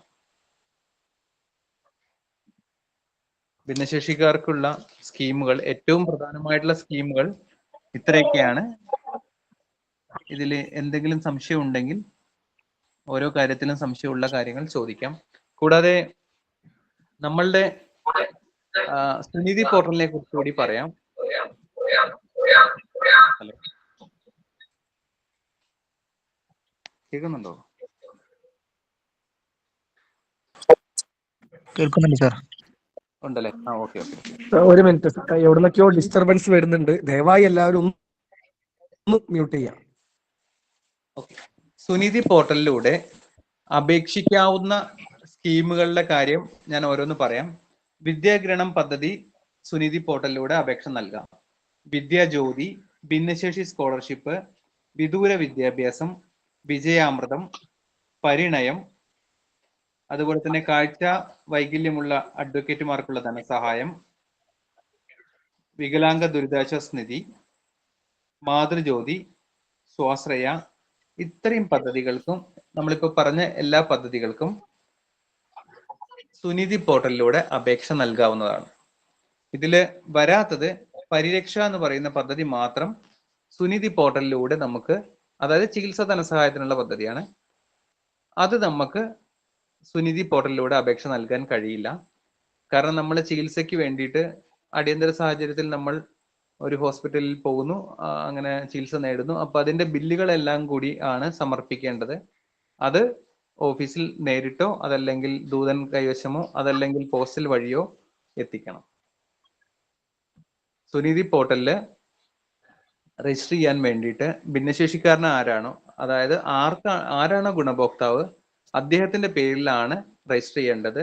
മൊബൈൽ നമ്പർ സഹിതമാണ് രജിസ്റ്റർ ചെയ്യേണ്ടത്. അതില് ചോദിക്കുന്ന ഓരോ വിവരവും അവിടെ ചേർത്ത് കൊടുക്കണം. അതിൽ അപ്ലോഡ് ചെയ്യാനുള്ള കുറെ കാര്യങ്ങൾ ചോദിക്കും. റേഷൻ കാർഡ് ചോദിക്കുന്നത് എന്തിനാണെന്ന് വെച്ചാൽ, ഇപ്പോൾ വിദ്യാഗ്രഹണം സ്കോളർഷിപ്പിന്റെ കാര്യം പറയാം. ഭിന്നശേഷിക്കാരനായ വ്യക്തിയുടെ മകന് അല്ലെങ്കിൽ മകൾക്കാണ് കൊടുക്കുന്നത്. അപ്പൊ ഈ ഭിന്നശേഷിക്കാരനായ വ്യക്തിയുമായിട്ടുള്ള ബന്ധം അവിടെ മനസ്സിലാവാൻ വേണ്ടിയിട്ടാണ് റേഷൻ കാർഡ് കൂടി അവിടെ ചോദിക്കുന്നത്. റേഷൻ കാർഡ് ഇല്ലെങ്കിൽ വേറെ എന്തെങ്കിലും റിലേഷൻഷിപ്പ് സർട്ടിഫിക്കറ്റ്, വില്ലേജ് ഓഫീസിൽ നിന്ന് വാങ്ങിയിട്ടുള്ള റിലേഷൻഷിപ്പ് സർട്ടിഫിക്കറ്റ് അവിടെ കൊടുക്കേണ്ടി വരും. അതുപോലെ ആധാറിന്റെ കോപ്പി അവിടെ അപ്ലോഡ് ചെയ്യണം. അതെല്ലാം അക്ഷയക്കാർക്ക് ഇപ്പോൾ വളരെ കൃത്യമായിട്ടുള്ള ക്ലാസ്സുകൾ കൊടുത്തിട്ടുണ്ട്. ഭിന്നശേഷിക്കാരായ ഒരു വ്യക്തി അക്ഷയ സെന്ററിൽ പോയി സുനീതി വഴി അപേക്ഷിക്കണം എന്ന് പറയുമ്പോൾ തന്നെ അവർക്ക് ഏറ്റവും പെട്ടെന്ന് തന്നെയുള്ള സേവനം നൽകാൻ അക്ഷയക്കാർക്ക് നിലവിൽ സാധിക്കും. നമുക്ക് തന്നെ ഈ ഫോട്ടോസ് എല്ലാം, ഈ ഇതേപോലെയുള്ള സർട്ടിഫിക്കറ്റുകൾ എല്ലാം അപ്ലോഡ് ചെയ്യാൻ നമ്മളുടെ മൊബൈൽ വഴി തന്നെ സാധിക്കും. ഇനി എന്തെങ്കിലും തരത്തിലുള്ള സംശയങ്ങളോ കാര്യങ്ങളോ ഉണ്ടെങ്കിൽ ഓഫീസുമായി ബന്ധപ്പെട്ടാൽ അത് ഉടനടി പരിഹരിക്കാനുള്ള ശ്രമങ്ങൾ ഞങ്ങളുടെ ഭാഗത്തുനിന്ന് 100% നിങ്ങൾക്ക് ഓരോരുത്തർക്കും ഉണ്ടാകും. ഇതുവരെ നമ്മൾ ചർച്ച ചെയ്തിട്ടുള്ള ഈ സ്കീമുകളെ പറ്റി എന്തെങ്കിലും സംശയം ഉണ്ടെങ്കിൽ ഓരോരുത്തർക്കും അവനവന്റെ സംശയങ്ങൾ ചോദിക്കാം. യാതൊരു തടസ്സവും. സർ, മെഡിസിൻ കഴിക്കുന്ന വ്യക്തികൾക്ക് അതിനുള്ള സഹായം സ്കോളർഷിപ്പ് എന്തെങ്കിലും കിട്ടാറുണ്ടോ? അതായത് നമ്മൾക്കറിയാം, നമ്മളുടെ ചുറ്റുമുള്ള ഭിന്നശേഷിക്കാരായിട്ടുള്ള എല്ലാ ആളുകളും സാധാരണഗതിയിൽ ഏതെങ്കിലും തരത്തിലുള്ള മരുന്ന് കഴിക്കുന്ന ആളുകളായിരിക്കും. അങ്ങനെയുള്ള സ്കീമുകൾ നിലവിൽ വന്നിട്ടില്ല. പക്ഷെ അടിയന്തര സാഹചര്യത്തിൽ വരുന്ന കേസസ് ആണെങ്കിൽ, ഇപ്പൊ 80% കൂടുതൽ ഭിന്നശേഷിത്വമുള്ള ഒരാൾക്ക് സാധാരണഗതിയിലുള്ള ജീവിതം നയിക്കാൻ തന്നെ ഫിസിയോതെറാപ്പികൾ ആവശ്യമുണ്ടെന്ന് വെക്കാം. അങ്ങനെയുള്ള തെറാപ്പികൾ ഉണ്ടെങ്കിൽ അത് നമുക്ക് പരിരക്ഷാ പദ്ധതിയിലൂടെ ചെയ്യാൻ പറ്റും. സാധാരണ രീതിയിൽ മരുന്ന് കഴിക്കുന്നതിന് യാതൊരു സഹായവും നിലവിലില്ല. ബഹുമാനപ്പെട്ട അംഗങ്ങളെ, എല്ലാവരും ചോദ്യം ചോദിക്കുമ്പോൾ എല്ലാവരും കൂടി മൈക്രോഫോൺ അൺമ്യൂട്ടാക്കി ചോദ്യം ചോദിച്ച് ഡിസ്റ്റർബൻസ് ഉണ്ടാകുന്ന നില ഉണ്ടാകരുത്. ഓരോരുത്തർക്ക് ചുരുങ്ങിയ വാക്കുകളിൽ സംക്ഷിപ്തമായി ചോദ്യങ്ങൾ അവതരിപ്പിക്കാവുന്നതാണ്. സമയം എല്ലാവരും കണക്കിലെടുക്കണം. സർ നമസ്കാരം. ഒരു കാര്യം ചോദിക്കുകയാണ്. കേൾക്കുന്നുണ്ടോ? ഹലോ. നമുക്ക് ഈ സ്കോളർഷിപ്പിന്റെ കാര്യം പറഞ്ഞപ്പോൾ ഞാൻ കേട്ടിട്ടുള്ളതാണ്, ഈ ഭിന്നശേഷിക്കാർക്ക് 28,500 രൂപയുടെ ഒരു സ്കോളർഷിപ്പ് കൊല്ലത്തിൽ കൊടുക്കുന്നുണ്ട്. ഇതിനെ കുറിച്ചൊന്ന് അറിയാൻ താല്പര്യപ്പെടുന്നുണ്ട്. ഇത് എല്ലാ ഭിന്നശേഷിക്കാർക്കും ഉണ്ടോ അതോ സ്പെസിഫൈ ചെയ്തിട്ടുള്ള ഭിന്നശേഷിക്കാർക്ക് മാത്രമാണോ? മറ്റൊരു ചോദ്യം, ഒരു ചോദ്യം കൂടിയും, നമ്മൾ നാഷണൽ ട്രസ്റ്റ് ചാരിറ്റബിൾ ആക്ടിന്റെ കാര്യം ഇവിടെ പറഞ്ഞു, ഭിന്നശേഷിക്കാർക്ക് വേണ്ടി ആനുകൂല്യം നൽകുന്നുള്ളത്. ഈ ആനുകൂല്യവും PWD ആക്ടിലെ ആനുകൂല്യവും രണ്ടും ഒരുമിച്ച് ഭിന്നശേഷിക്കാർക്ക് വാങ്ങിക്കാൻ സാധിക്കുമോ? ഇത് ഏത് വിഭാഗം ഭിന്നശേഷിക്കാർക്കാണ് ഇങ്ങനെ രണ്ട് ആനുകൂല്യങ്ങൾ ഒരുമിച്ച് കിട്ടുന്നത്? ഇത് രണ്ടോന്നിനെ കുറിച്ചുള്ള സംശയം ഒന്ന് അറിയണമെന്നുണ്ട്. ഓക്കെ, ഇതിൽ ആദ്യം പറഞ്ഞ കാര്യം, ഭിന്നശേഷിക്കാർക്ക് 28,500 രൂപ സാമൂഹ്യനീതി വകുപ്പ് നൽകുന്ന സേവനമല്ല. ഇത് ആ ഭിന്നശേഷിക്കാരൻ താമസിക്കുന്ന ഏരിയയിലുള്ള പഞ്ചായത്ത് നൽകുന്നതാണ്, അല്ലെങ്കിൽ തദ്ദേശ സ്വയംഭരണ സ്ഥാപനം ഏതാണോ അത് നൽകുന്നതാണ്. അവിടെ ഇംപ്ലിമെന്റിംഗ് ഓഫീസർ ICDS സൂപ്പർവൈസർ ആയിരിക്കും. അംഗനവാടികളുടെ മേൽനോട്ട ചുമതലയുള്ള ആളാണ് ICDS സൂപ്പർവൈസർ. അതെല്ലാ ഭിന്നശേഷിക്കാർക്കും ഉണ്ടോ? അതാ പറയുന്നത്. ഏത് തരത്തിലുള്ള ഭിന്നശേഷിക്കാർക്കാണ് 28,500 രൂപ നൽകുക? മെന്റൽ റിട്ടാർഡേഷൻ സംഭവിച്ചിട്ടുള്ള ആളുകൾക്ക്, അതായത് മാനസിക വെല്ലുവിളി ശക്തമായ രീതിയിൽ നേരിടുന്ന ആളുകൾക്ക്, അതായത് ഒരു ഉയർന്ന പെർസെൻറ്റേജ് ഉണ്ടാവണം, ഒരു 70%. ആ പെർസെൻറ്റേജിനനുസരിച്ചാണ് ഈ 28,500 രൂപ നൽകുന്നത്. അതിൽ കുറവുള്ള ആളുകൾക്ക്, ഫിസിക്കലി ഹാൻഡിക്യാപ്ഡ് ആയിട്ടുള്ള ആളുകൾക്ക്, അതിനനുസരിച്ച് ഫിസിക്കലി ചലഞ്ചഡ് ആയിട്ടുള്ള ആളുകൾക്ക് ഈ തുകയിൽ സാരമായ വ്യത്യാസം ഉണ്ടാവും. പകുതി തുക മാത്രമേ ചിലപ്പോൾ ഉണ്ടാവുള്ളൂ. കാരണം പഞ്ചായത്താണ് ഇതിന്റെ തുക വകയിരുത്തുന്നത്. പക്ഷേ ഇതിൽ 28,500 രൂപ മെന്റലി ചലഞ്ചഡ് ആയിട്ടുള്ള ആളുകൾക്ക് മാത്രമാണ് ലഭിക്കുന്നത്. അപ്പൊ സാർ, അപ്പോ കാഴ്ച പരിമിതർക്ക് ഇതിൽ നിന്ന് ആനുകൂല്യങ്ങൾ തീരെ ഇല്ല എന്നുള്ളതാണ് ഞാൻ മനസ്സിലാക്കുന്നത്. സ്കോളർഷിപ്പിൽ ഒരാൾ കൂടി ഇപ്പോൾ ഇവിടെ പറഞ്ഞിട്ടുള്ള വിദ്യാഭ്യാസ സ്കോളർഷിപ്പ് ഓരോ ക്ലാസ്സിനും മാത്രമേ ഉള്ളൂ. അപ്പോൾ അതായത് ചലന വൈകല്യം ഉള്ളവർക്ക് പോലും കാഴ്ച പരിമിതി ഉള്ളതിനേക്കാളും കൂടുതലുണ്ട്. കാരണം ഏറ്റവും കൂടുതൽ തുക ആവശ്യം വരേണ്ടത് കാഴ്ച പരിമിതരായിട്ടുള്ള വിദ്യാർത്ഥികൾക്കാണ്. അവർക്ക് കൂടെന്ന് വെച്ചാൽ ഒരുപാട് കാര്യങ്ങൾ സ്വയം ചെയ്യാൻ പറ്റില്ല, ഒരാളുടെ ഹെൽപ്പോട് കൂടിയിട്ടാണ്. അപ്പൊ ഇത്തരത്തിലുള്ളൊരു നയം നമുക്ക് മാറേണ്ടതുണ്ട്. മാത്രമല്ല, ഈ മെന്റലി റിട്ടാർഡേഷൻ അതിൽ എന്താ പറയാ, മോഡറേറ്റർ വിഭാഗം, അതായത് കണ്ടു കഴിഞ്ഞാൽ പെട്ടെന്ന് ബുദ്ധിമാന്യം ഉണ്ടോ എന്ന് തോന്നില്ല, അങ്ങനെയുള്ളവർക്കടക്കം എന്ത് ചെയ്യുന്നുണ്ട്, ഈ 28,500 രൂപ കൊടുക്കുന്നത് ഒരു തരത്തിലും നമുക്ക് യോജിക്കാൻ പറ്റില്ല. നേരെ മറിച്ച് ബെഡ് റിഡൻ പോലുള്ള ആളുകൾക്ക് കൊടുക്കുന്നത് ഓക്കെ. ബഹുമാനപ്പെട്ട നൗഷാദ് മാഷ്, ചോദ്യം മാത്രം അങ്ങ് ചോദിക്കുക. നമ്മുടെ സാറ് ഒരു ജില്ലാ വകുപ്പിലെ ഉദ്യോഗസ്ഥനാണ്. നമുക്ക് ഇതിന്റെ സൊല്യൂഷൻ ഒരു പക്ഷേ കാര്യമായിരിക്കില്ല. അത് കിട്ടണം. പഞ്ചായത്തായിട്ട് കൂടുന്ന ഒഴിവാക്കാൻ പറ്റും. അതുകൊണ്ടാണ് ഞാൻ പറഞ്ഞത്. ഞാനൊരു ക്വസ്റ്റ്യൻ ചോദിച്ചോട്ടെ? ഓക്കെ, ചോദിച്ചോളൂ. 40 വയസ്സുള്ള 100% കാഴ്ച വൈകല്യമുള്ള ഒരു സുഹൃത്തുണ്ട് എനിക്ക്. അവിവാഹിതനാണ്. അദ്ദേഹത്തിന് ഏതെങ്കിലും തരത്തിലുള്ള സ്വയം തൊഴിലിനോ മറ്റെന്തെങ്കിലും തരത്തിലുള്ള സാമ്പത്തിക സഹായങ്ങൾ കിട്ടാൻ സാമ്പത്തികമായി വളരെ ദരിദ്ര കുടുംബത്തിൽപ്പെട്ടവനാണ്.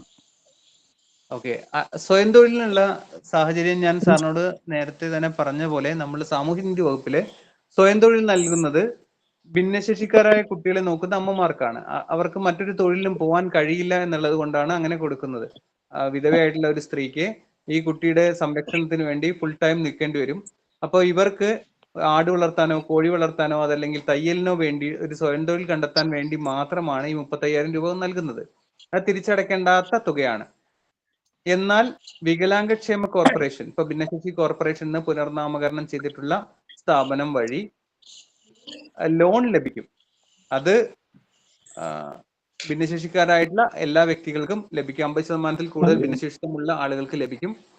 ആ ലോൺ തിരിച്ചടവുള്ളതാണ്. അതിന് 5% പലിശയും തിരിച്ചടയ്ക്കേണ്ടതുണ്ട്. അതുപോലെ എംപ്ലോയ്മെന്റ് എക്സ്ചേഞ്ച് വഴിയും ഭിന്നശേഷിക്കാരായ ആളുകൾക്ക് ഇങ്ങനെയുള്ള കാര്യങ്ങളിൽ ലോൺ ലഭിക്കുന്നതിന് 50,000 രൂപ വരെ ലോൺ ലഭിക്കുന്നതിനുള്ള പദ്ധതികൾ ഉണ്ട്. ഭിന്നശേഷി കോർപ്പറേഷന് എത്ര രൂപ വരെ ലോൺ ലഭിക്കും?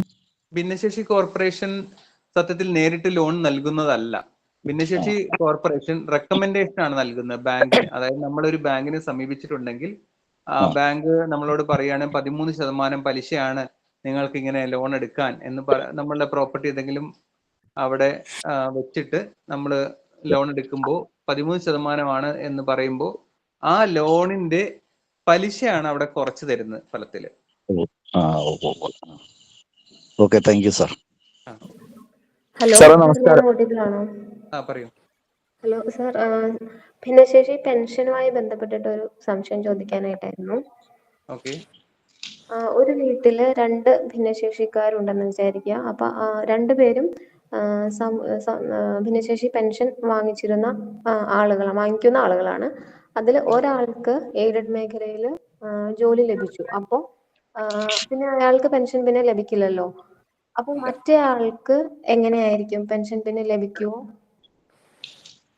ഭിന്നശേഷി പെൻഷൻ ലഭിക്കുന്നത് ആ വ്യക്തിക്കാണ്. അത് കൂടെയുള്ള ഒരാൾക്ക് വേറെ ജോലി ലഭിച്ചത് കൊണ്ട് ഇല്ലാതാവുന്നില്ല. നേരത്തെ ജോലി ലഭിച്ച ആൾക്ക് കിട്ടില്ല എന്നേ ഉള്ളൂ. 1600 രൂപ പെൻഷൻ ആ ഭിന്നശേഷിക്കാരനായ ജോലി ലഭിക്കാത്ത മറ്റേ വ്യക്തിക്ക് ലഭിക്കും. പഞ്ചായത്ത് വഴിയാണ് ഈ പെൻഷൻ ലഭിക്കുന്നത്. അതുകൊണ്ട് ബന്ധപ്പെട്ട പഞ്ചായത്തിലാണ് ഇത് സംബന്ധിച്ചിട്ടുള്ള എന്തെങ്കിലും ഒരു തർക്കമോ കാര്യങ്ങളോ ഉണ്ടെങ്കിൽ പറയേണ്ടത്. ഇനി ഇതിൽ നീതി കിട്ടുന്നില്ല എങ്കിൽ മാത്രം നമുക്ക് ജില്ലാ കളക്ടറുമായിട്ട് ബന്ധപ്പെട്ടിട്ട് ബാക്കി കാര്യങ്ങൾ ചെയ്യാം. നിലവിൽ അദ്ദേഹത്തിന് കിട്ടുന്നില്ല എന്നാണോ ഉദ്ദേശിക്കുന്നത്? അല്ല, ഇങ്ങനെ ഒരു സംശയം നിലനിൽക്കുന്നത് കൊണ്ട് ഇനി രണ്ടാമത്തെ ജോലി കിട്ടാത്ത ആ ഭിന്നശേഷിയുള്ള വ്യക്തി ഇനി മസ്റ്ററിങ് ചെയ്യണോ എങ്ങനെയാണെന്നുള്ള കാര്യത്തിൽ ചെറിയൊരു സംശയം ഉണ്ടായിരുന്നു. അപ്പൊ അതുകൊണ്ടാണ് ഇവര് ഭാര്യയും ഭർത്താവുമാണോ? അല്ല, ചേച്ചി അനിയത്തിയാണ്. അവർക്ക് കിട്ടും, മസ്റ്ററിങ് ചെയ്യാം. അപ്പൊ കുടുംബത്തിലെ വാർഷിക വരുമാനം എന്ന് പറയുന്നത് 1,00,000 രൂപയ്ക്ക് മുകളിൽ വരുമല്ലോ. അപ്പോ എങ്ങനെയാണ്? ഇവര് ഒരേ വീട്ടിലാണ് താമസിക്കുന്നത്? അതെ, ഒരേ വീട്ടിലാണ് താമസിക്കുന്നത്. ഒരേ റേഷൻ കാർഡാണ്? അതെ. അങ്ങനെ കുടുംബ വാർഷിക വരുമാനം ഇതിൽ കാണിക്കുന്നുണ്ടെങ്കിൽ മാത്രം പഞ്ചായത്തുകാരും ഇതേ ഒരു സംശയം പറയും. പക്ഷെ സാധാരണഗതിയിൽ സഹോദരങ്ങളാണെങ്കിൽ ഒരു വ്യക്തി മറ്റൊരു വ്യക്തിയായിട്ട് ഇൻഡിപെൻഡന്റ് ആണ്. നേരെ മറിച്ച് ഭാര്യയും ഭർത്താവും ആണെങ്കിൽ മാത്രമാണ് ഒരു കുടുംബത്തില്. സാർ ഞാന് അധ്യാപകനാണ്, ജോലി ചെയ്യുന്ന ആളാണ്. അപ്പൊ എന്റെ അനിയൻ ഇതേപോലെ ഒരു പ്രശ്നമാണ്. എന്റെ അനിയൻ ഭിന്നശേഷിക്കാരനാണ്, കാഴ്ച പരിമിതനാണ്. അപ്പൊ എനിക്ക് ജോലി കിട്ടിയപ്പോ പെൻഷൻ കട്ട് ചെയ്യാൻ വേണ്ടി പഞ്ചായത്തിൽ പോയ സമയത്ത് അന്വേഷിച്ചപ്പോ പറഞ്ഞത് എനിക്ക് ജോലി ലഭിച്ചത് എന്റെ അനിയനെ ബാധിക്കില്ല എന്നാണ് പഞ്ചായത്ത് നിന്ന് തന്ന ക്ലാരിഫിക്കേഷൻ. ഞാനും ഇതുപോലെ പഞ്ചായത്തിൽ അന്വേഷിച്ചിരുന്നു. അപ്പൊ പറഞ്ഞത് വീട്ടിൽ ഒരാൾക്ക് ഇതുപോലെ എയ്ഡഡ് മേഖലയിൽ ജോലി ലഭിച്ചത് കൊണ്ട് ഞങ്ങളുടെ വീട്ടില് ഫാദറും ഇതുപോലെ 60 വയസ്സിന് മുകളിലുള്ള ഒരു പെൻഷൻ വാങ്ങിക്കുന്നുണ്ടായിരുന്നു. അതുപോലെ എനിക്കും ഭിന്നശേഷി പെൻഷൻ ഉണ്ടായിരുന്നു. അപ്പോൾ പിന്നെ വീട്ടിലുള്ള ആർക്കും പെൻഷൻ ലഭിക്കില്ല എന്നാണ് പഞ്ചായത്തിൽ നിന്ന് അറിയാനായിട്ട് സാധിച്ചത്. അതുകൊണ്ടാണ് ഞാനൊന്ന് ക്ലാരിഫൈ ചെയ്യാൻ വേണ്ടി. എനിക്ക് ലഭിച്ച നിർദ്ദേശം തിരിച്ചാണ്. അത് അവന്റെ പെൻഷനെ ബാധിക്കില്ല എന്നുള്ള അർത്ഥത്തിലാണ്. അത് ശരിക്കും അങ്ങനെ ലഭിക്കാതിരിക്കുന്നത് ശരിയല്ല എന്നാണ് എന്റെ വ്യക്തിപരമായിട്ടുള്ള അഭിപ്രായം. ഓക്കെ, അടുത്ത ചോദ്യത്തിലേക്ക്. ഒരാൾ കുറെ നേരം വെയിറ്റ് ചെയ്യുന്നു. ചോദിച്ചോളൂ സാറേ. നമസ്കാരം സാറേ. ഈ വിജയാമൃതം പദ്ധതിയെ കുറിച്ച് സാറ് പറഞ്ഞല്ലോ. അപ്പൊ നമ്മളെ ജില്ലയിലുള്ള ഡിഗ്രിക്ക് 60% മുകളിലുള്ള ആളുകൾക്ക് 8,000 രൂപ കൊടുക്കുന്നുള്ളത്. അപ്പൊ അത് 60% മുകളിലുള്ള എല്ലാവർക്കും കിട്ടുമോ? 60% മുകളിലുള്ള എല്ലാവർക്കും കിട്ടും. അത് റീസെന്റ് ആയിട്ട് കഴിഞ്ഞായിരിക്കണം കേട്ടോ. ഒരുപാട് കാലം മുൻപ് കഴിഞ്ഞ ആൾക്ക് ഇപ്പൊ അപേക്ഷിക്കാൻ കഴിയില്ല. കഴിഞ്ഞ വർഷം കഴിഞ്ഞ ആൾക്കാണ് ഈ വർഷം കിട്ടുക. 23-24 വർഷത്തിൽ കഴിഞ്ഞ ആൾക്കാണ് ഈ വർഷത്തിൽ കിട്ടുക, ഈ വിദ്യാഭ്യാസ വർഷം. സാറേ, ഒരു സംശയം സാറേ. നേരത്തെ സാറ് പറഞ്ഞു അഡ്വക്കേറ്റ്സ് ആയിട്ടുള്ള ആളുകൾക്ക് ഒരു സ്കോളർഷിപ്പ് ലഭിക്കുന്നു, അല്ലെങ്കിൽ അവർക്ക് റീഡേഴ്സിനുള്ള ആനുകൂല്യങ്ങൾ. ഇതിനുള്ള പദ്ധതിയുടെ പേരൊന്ന് അറിയാൻ ആഗ്രഹമുണ്ട്. ഒന്ന് ഇത് തന്നെയാണ് പേര്, അഡ്വക്കേറ്റ്സിന്റെ ക്ലർക്കിന് ഇങ്ങനെ റീഡേഴ്സിന് അലവൻസ് എന്നാണ് അഡ്വക്കേറ്റ്സിന് അങ്ങനെ തന്നെ പേര് അല്ലേ? പിന്നെ മറ്റൊരു സംശയം കൂടി സാറേ. നമ്മുടെ ഈ കാഴ്ചവൈകല്യമുള്ള വനിതകൾക്ക് വീട് വെക്കുന്നതിന് വേണ്ടി വല്ല സ്കീമും ഇന്ന് സോഷ്യൽ വെൽഫെയറിന് കീഴിലുണ്ടോ എന്നറിയാൻ ആഗ്രഹമുണ്ട്. വീട് വെക്കുന്നത് അതുപോലെ തന്നെ മറ്റു തരത്തിലുള്ള തൊഴിൽ നൽകുന്നതിനായിട്ടുള്ള സ്കീമുകളൊന്നും നിലവിൽ കാരണം സാമൂഹ്യനീതി വകുപ്പ് നിങ്ങൾക്ക് തന്നെ അറിയാം, ഇത് വളരെയധികം ഡെവലപ്പ് ചെയ്യേണ്ട ഒരു വകുപ്പാണ്. പക്ഷെ നമുക്ക് ജില്ലാ തലത്തിൽ ആകെ 5-6 സ്റ്റാഫുകൾ മാത്രമുള്ള ചെറിയൊരു ഓഫീസ് മാത്രമാണ് ഇപ്പൊ നിലവിലുള്ളത്. നമുക്ക് കീഴ് ഓഫീസുകളും എല്ലാം ഉണ്ടെങ്കിൽ മാത്രമേ കൂടുതൽ പദ്ധതികളും കൂടുതൽ കാര്യങ്ങൾ കാര്യക്ഷമമായിട്ടൊക്കെ പ്രവർത്തിക്കാൻ നമുക്ക് കഴിയുള്ളൂ. നമ്മുടെ ഉള്ള റിസോഴ്സ് വെച്ചിട്ട് കഴിയാവുന്നതിൽ കൂടുതൽ നമ്മൾ ചെയ്യുന്നുണ്ട് നിലവിൽ. അപ്പോ ഈ ഒരു സംഗതി ഇല്ല. പക്ഷേ ലൈഫ് അറിയാലോ, ലൈഫ് പദ്ധതി പ്രകാരം വീട് ലഭിക്കുന്നതിന് ഇതേപോലെയുള്ള ഭിന്നശേഷിക്കാർക്ക് പ്രയോറിറ്റി ഉണ്ട്. അപ്പോൾ നമ്മൾ ആ ലിസ്റ്റിൽ കുറച്ചും കൂടി മുന്നിലേക്ക് എത്തും. നമ്മൾക്ക് BPL കാറ്റഗറിയാണ് അല്ലെങ്കിൽ ദരിദ്രരുടെ ലിസ്റ്റിൽ പെടുന്ന ആളാണെങ്കിൽ പോലും ഭിന്നശേഷിയാണ് എന്ന് പറയുമ്പോൾ കുറച്ചുകൂടി മുന്നിലേക്ക് വന്നിട്ട് അവർക്ക് കിട്ടാനുള്ള സാഹചര്യം അവിടെ ഉണ്ടാവും. Okay, thank you sir. Sir, കാഴ്ച പരിമിതരായ വിദ്യാർത്ഥികൾക്ക് കമ്പ്യൂട്ടർ ലഭിക്കാനോ അങ്ങനെ എന്തെങ്കിലും ആനുകൂല്യങ്ങളോ എന്തെങ്കിലും ലഭിക്കാനുള്ള വല്ല വകുപ്പുണ്ടോ? കാഴ്ച പരിമിതിയുള്ള വിദ്യാർത്ഥിക്ക് ലാപ്ടോപ്പ് നൽകുന്നതിനായിട്ട് പല പഞ്ചായത്തുകളും പ്രൊജക്ട് വെക്കുന്നുണ്ട്. പ്രൊജക്ട് വെക്കുന്നുണ്ട് എന്ന് പറഞ്ഞാൽ പഞ്ചായത്താണ് അതിന്റെ ഫണ്ട് അവരുടെ തനത് ഫണ്ടിൽ നിന്നോ പ്ലാൻ ഫണ്ടിൽ നിന്നോ എടുത്തിട്ട് ഈ ഒരു കാര്യത്തിന് വേണ്ടിയിട്ട്, അതായത് നമ്മൾ ഏത് പഞ്ചായത്തിലാണോ പെടുന്നത് ആ പഞ്ചായത്താണ് വെക്കുക. ഇത് വെറ്റ് ചെയ്യാനുള്ള അധികാരം, നമ്മൾ ഇത് ശരിയാണ്, ഇങ്ങനെ ഒരു സാഹചര്യം ഉണ്ട്, വിദ്യാർത്ഥികൾക്ക് ലാപ്ടോപ്പ് കിട്ടുകയാണെങ്കിൽ അത് വളരെ അധികം സൗകര്യമാണ് എന്ന് പറഞ്ഞിട്ട് വെറ്റ് ചെയ്യാനുള്ള അധികാരം ജില്ലാ സാമൂഹ്യനീതി ഓഫീസർക്കുണ്ട്. അപ്പൊ അങ്ങനെ വരുന്ന ഒരെണ്ണം നമുക്കിപ്പോ റീസെന്റ് ആയിട്ട് ഉണ്ടായിരുന്നു. പ്ലീസ് ഒന്ന് ബാക്കിയുള്ളവരൊന്ന് മ്യൂട്ട് ചെയ്ത് സഹകരിക്കണം പ്ലീസ്. സാർ കണ്ടിന്യൂ ചെയ്തോളൂ.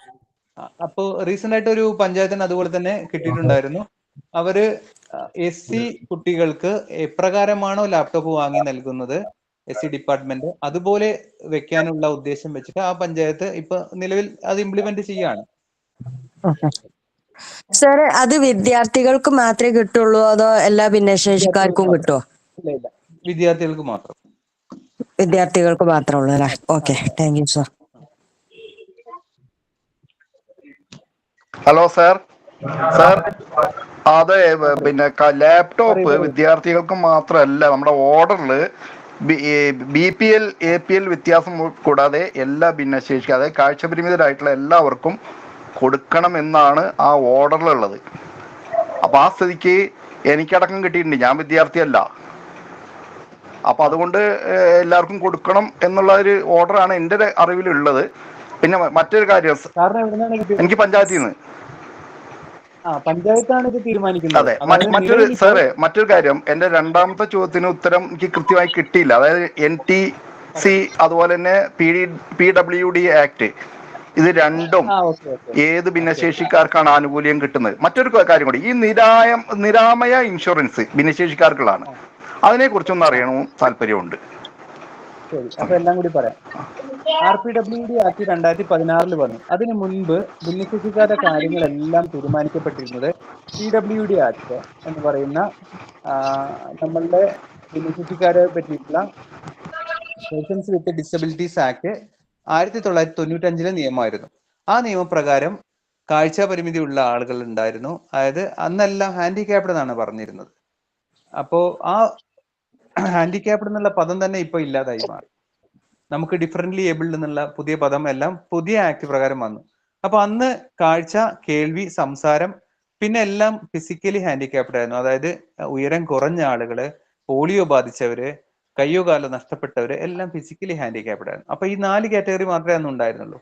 അപ്പൊ ആ 4 കാറ്റഗറിയിൽ ഉള്ള ആളുകൾക്ക് മാത്രമാണ്, അതുപോലെ തന്നെ മാനസിക വെല്ലുവിളി നേരിടുന്ന ആളുകൾ, അന്ന് ആ ഒരു കാറ്റഗറിയും കൂടി ഉണ്ടായിരുന്നു. അപ്പോ കാഴ്ച പരിമിതി, കേൾവി, സംസാരം, ഫിസിക്കലി ഹാൻഡിക്യാപ്ഡ്, മെന്റലി ഹാൻഡിക്യാപ്ഡ്, ഈ 4 വിഭാഗത്തിനാണ് അന്ന് പ്രധാനമായിട്ടും എല്ലാ ആനുകൂല്യങ്ങളും നൽകിയിരുന്നത്. ഇതില് നിങ്ങൾക്കറിയാം, 95, 96, 97 കാലഘട്ടങ്ങളിലൊക്കെ സംസ്ഥാന സർക്കാർ സർവീസിലെ 2005 വരെ ഒരുപാട് ഭിന്നശേഷിക്കാർക്ക് ജോലി ലഭിക്കുകയുണ്ടായിട്ടുണ്ട്. അതായത് PSC ടെസ്റ്റ് ഒന്നും എഴുതാതെ തന്നെ ഇവർക്ക് വെയിറ്റേജ് അനുസരിച്ച് ഒരുപാട് പേർക്ക് കിട്ടിയിട്ടുണ്ട്. പക്ഷെ ഇപ്പൊ അത് വളരെയധികം കുറവാണ്. ഇപ്പൊ എല്ലാവരും PSC എഴുതി മാത്രമേ ഇവർക്ക് ജോലി ലഭിക്കുന്നുള്ളൂ.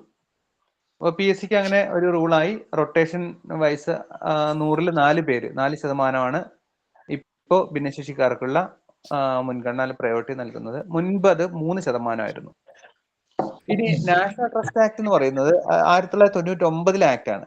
ഈ ആക്ട് എന്താ പറയുന്നത് വെച്ച് കഴിഞ്ഞാൽ, നമ്മളുടെ കുട്ടികളുടെ രക്ഷാകർത്താവ് ആരാണ്? നമ്മളാണ്. അതായത് മാതാവോ പിതാവോ ആണ് ഇപ്പോ നമ്മളുടെ കുട്ടികളുടെ രക്ഷാകർത്താവ്. ആ കുട്ടികളുടെ കാര്യങ്ങളിൽ തീരുമാനം എടുക്കുന്നതും മാതാവും പിതാവുമാണ്. ഏത് വയസ്സ് വരെ? 18 വയസ്സ് വരെ. 18 വയസ്സായാൽ സ്വന്തം കാര്യം, ഞാൻ നിയമമാണ് പറയുന്നത്, സ്വന്തം കാര്യം ഒരു വ്യക്തിക്ക് തീരുമാനിക്കാനുള്ള പ്രായപൂർത്തി ആയി എന്ന് തന്നെയാണ് നിയമത്തിൽ പറയുന്നത്. അപ്പോൾ സ്വന്തമായിട്ട് കാര്യങ്ങൾ തീരുമാനിക്കാൻ 18 വയസ്സായാൽ മതി. പക്ഷെ എങ്ങനെയുള്ള ആളുകൾക്ക് 18 വയസ്സായാലും സ്വന്തം കാര്യം തീരുമാനിക്കാൻ പറ്റില്ല? ആ ആളുകളുടെ കാറ്റഗറിയാണ് ഒന്നാമത്തതായിട്ട് autism, cerebral palsy, mental retardation, multiple disability, ഒന്നിലധികം ഡിസബിലിറ്റി വന്നിട്ടുള്ള ആള്. ഈ ആളുകൾക്കൊന്നും 18 വയസ്സ് കഴിഞ്ഞാൽ അവരുടെ കാര്യം തീരുമാനിക്കാൻ കഴിയില്ല. അപ്പോൾ ഈ ആളുകൾക്ക് വേണ്ടിയിട്ട് ഒരു ആളെ അവരുടെ ഗാർഡിയനായിട്ട് നിയമിക്കും. ലോക്കൽ ഗാർഡിയൻഷിപ്പ്, ലീഗൽ ഗാർഡിയൻഷിപ്പ് നിങ്ങൾ കേട്ടിട്ടുണ്ടാവും അല്ലേ? ലോക്കൽ ഗാർഡിയനായിട്ട് ഒരാളെ നിയമിക്കും. അത് ഒന്നുകിൽ ഇവരുടെ മാതാവോ പിതാവോ ആയിരിക്കും, അല്ലെങ്കിൽ ബന്ധുവായിരിക്കും, അല്ലെങ്കിൽ ഒരാളെ നിയമിക്കും. ആ നിയമിക്കുന്നതിനുള്ള അധികാരം ജില്ലാ കളക്ടർ ചെയർമാനായിട്ടുള്ള ഒരു കമ്മിറ്റിക്കാണ്. അപ്പോൾ ലീഗൽ ഗാർഡിയൻഷിപ്പ് കമ്മിറ്റി ഓരോ ജില്ലാ തലത്തിലും ഉണ്ടാവും. ആ കമ്മിറ്റിയാണ് ഇങ്ങനെയുള്ള ആളുകൾക്ക് ഒരു ഗാർഡിയനെ നിയമിച്ചു കൊടുക്കുന്നത്. ഈ ഗാർഡിയനെ നിയമിച്ചു കൊടുക്കുമ്പോൾ ഇവരുമായിട്ട് ബന്ധപ്പെട്ടുള്ള എല്ലാ കാര്യങ്ങളിലും ഗാർഡിയന് അധികാരം ഉണ്ടായിരിക്കും. എന്നാൽ അവരുടെ താല്പര്യം കൂടി സംരക്ഷിച്ചതിനു ശേഷം മാത്രമേ തീരുമാനം എടുക്കാൻ പറ്റൂ. ഈ വ്യക്തിക്ക്, ഭിന്നശേഷിക്കാരനായ അല്ലെങ്കിൽ കാര്യമായ വ്യക്തിക്ക് സ്വത്തുണ്ടെങ്കിൽ ആ സ്വത്ത് വിൽക്കാനോ അതല്ലെങ്കിൽ മറ്റു തരത്തിൽ ക്രയവിക്രയം ചെയ്യാനോ ഉള്ള അധികാരമൊന്നും പിന്നെ പറഞ്ഞത് നിരാമയ ഇൻഷുറൻസിന്റെ കാര്യമാണ്. ഇതേപോലെയുള്ള വ്യക്തികൾക്ക് ഇൻഷുറൻസ് പോളിസി കൊടുക്കുന്ന പദ്ധതിയാണ്, ഇൻഷുറൻസ് കവറേജ് നൽകുന്ന പദ്ധതിയാണ് നിരാമയ ഇൻഷുറൻസ്. അതായത് autism, cerebral palsy, mental retardation, multiple disability വരുന്ന കുട്ടികൾക്ക് ഇൻഷുറൻസ് കവറേജ് നൽകുകയാണ്. അത് സർക്കാരാണ് നൽകുന്നത്. എങ്ങനെ? ഈ സ്കീമില് ആദ്യമായിട്ട് അംഗമാവാൻ വേണ്ടിയിട്ട് APL കാറ്റഗറിയിലുള്ള ആള് 500 രൂപയും BPL കാറ്റഗറിയിലുള്ള ആള് 250 രൂപയും കൊടുത്തിട്ടാണ് ഇതിൽ അംഗമാവുന്നത്. അതുപോലെ തന്നെ ഓരോ വർഷവും ഇത് പുതുക്കാൻ സാറേ, ആ വിഭാഗങ്ങൾ എന്ന് പറയോ? നിരാമയ ഇൻഷുറൻസിൽപ്പെട്ട വിഭാഗങ്ങൾ അതാണ് നേരത്തെ പറഞ്ഞത്. ഒന്ന് അവിടെ ഡിസ്റ്റർബൻസ് ആയതുകൊണ്ട് കേൾക്കാൻ കഴിഞ്ഞില്ല. ഒന്നുകൂടി പറയൂ സാറേ. Cerebral palsy, mental retardation, multiple disability. Okay. അപ്പോ ഇത് റിന്യൂവലിനായിട്ട് APLകാർക്ക് 250 രൂപയും BPLകാർക്ക് 50 രൂപയും ആവശ്യമുണ്ട്. കഴിഞ്ഞ വർഷം വരെ സർക്കാരാണ് ഇതെല്ലാം അടച്ചുകൊണ്ടിരുന്നത്. എന്നാൽ ഈ വർഷം മുതൽ സർക്കാർ ഈ തുക അതാത് വ്യക്തികൾ തന്നെ വഹിക്കണം എന്ന് പറഞ്ഞിട്ട് ഓർഡർ ആയിട്ടുണ്ട്. ഓക്കെ.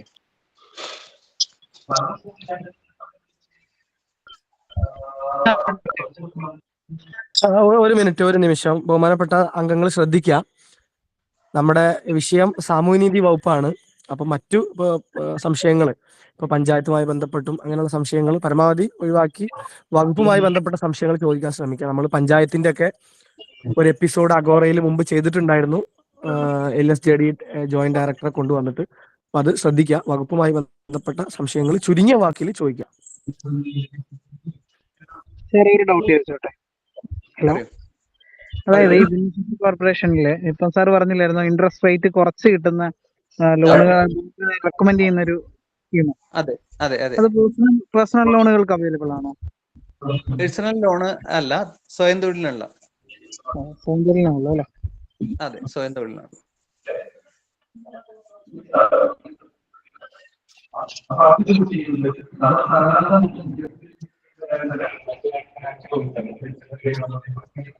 സാർ കേൾക്കുന്നുണ്ടോ? ഉണ്ട്, പറയൂ സാർ. വിദ്യാജ്യോതി സ്കീമിലെ പ്രൊഫഷണൽ കോഴ്സുകൾക്ക് സ്കോളർഷിപ്പ് അവൈലബിൾ ആണോ എന്ന് അറിയാൻ താല്പര്യമുണ്ട്. പിന്നെ ഈ പരിരക്ഷ സാർ സൂചിപ്പിച്ചല്ലോ, അതില് നമുക്ക് അപകടം പറ്റി എത്ര സമയത്തിനുള്ളിൽ നിങ്ങളുടെ ഓഫീസിലെ വിവരം അറിയിക്കണം എന്നറിയാൻ താല്പര്യമുണ്ട്. പിന്നെ മാതൃജ്യോതി സ്കീമും പറഞ്ഞിരുന്നു.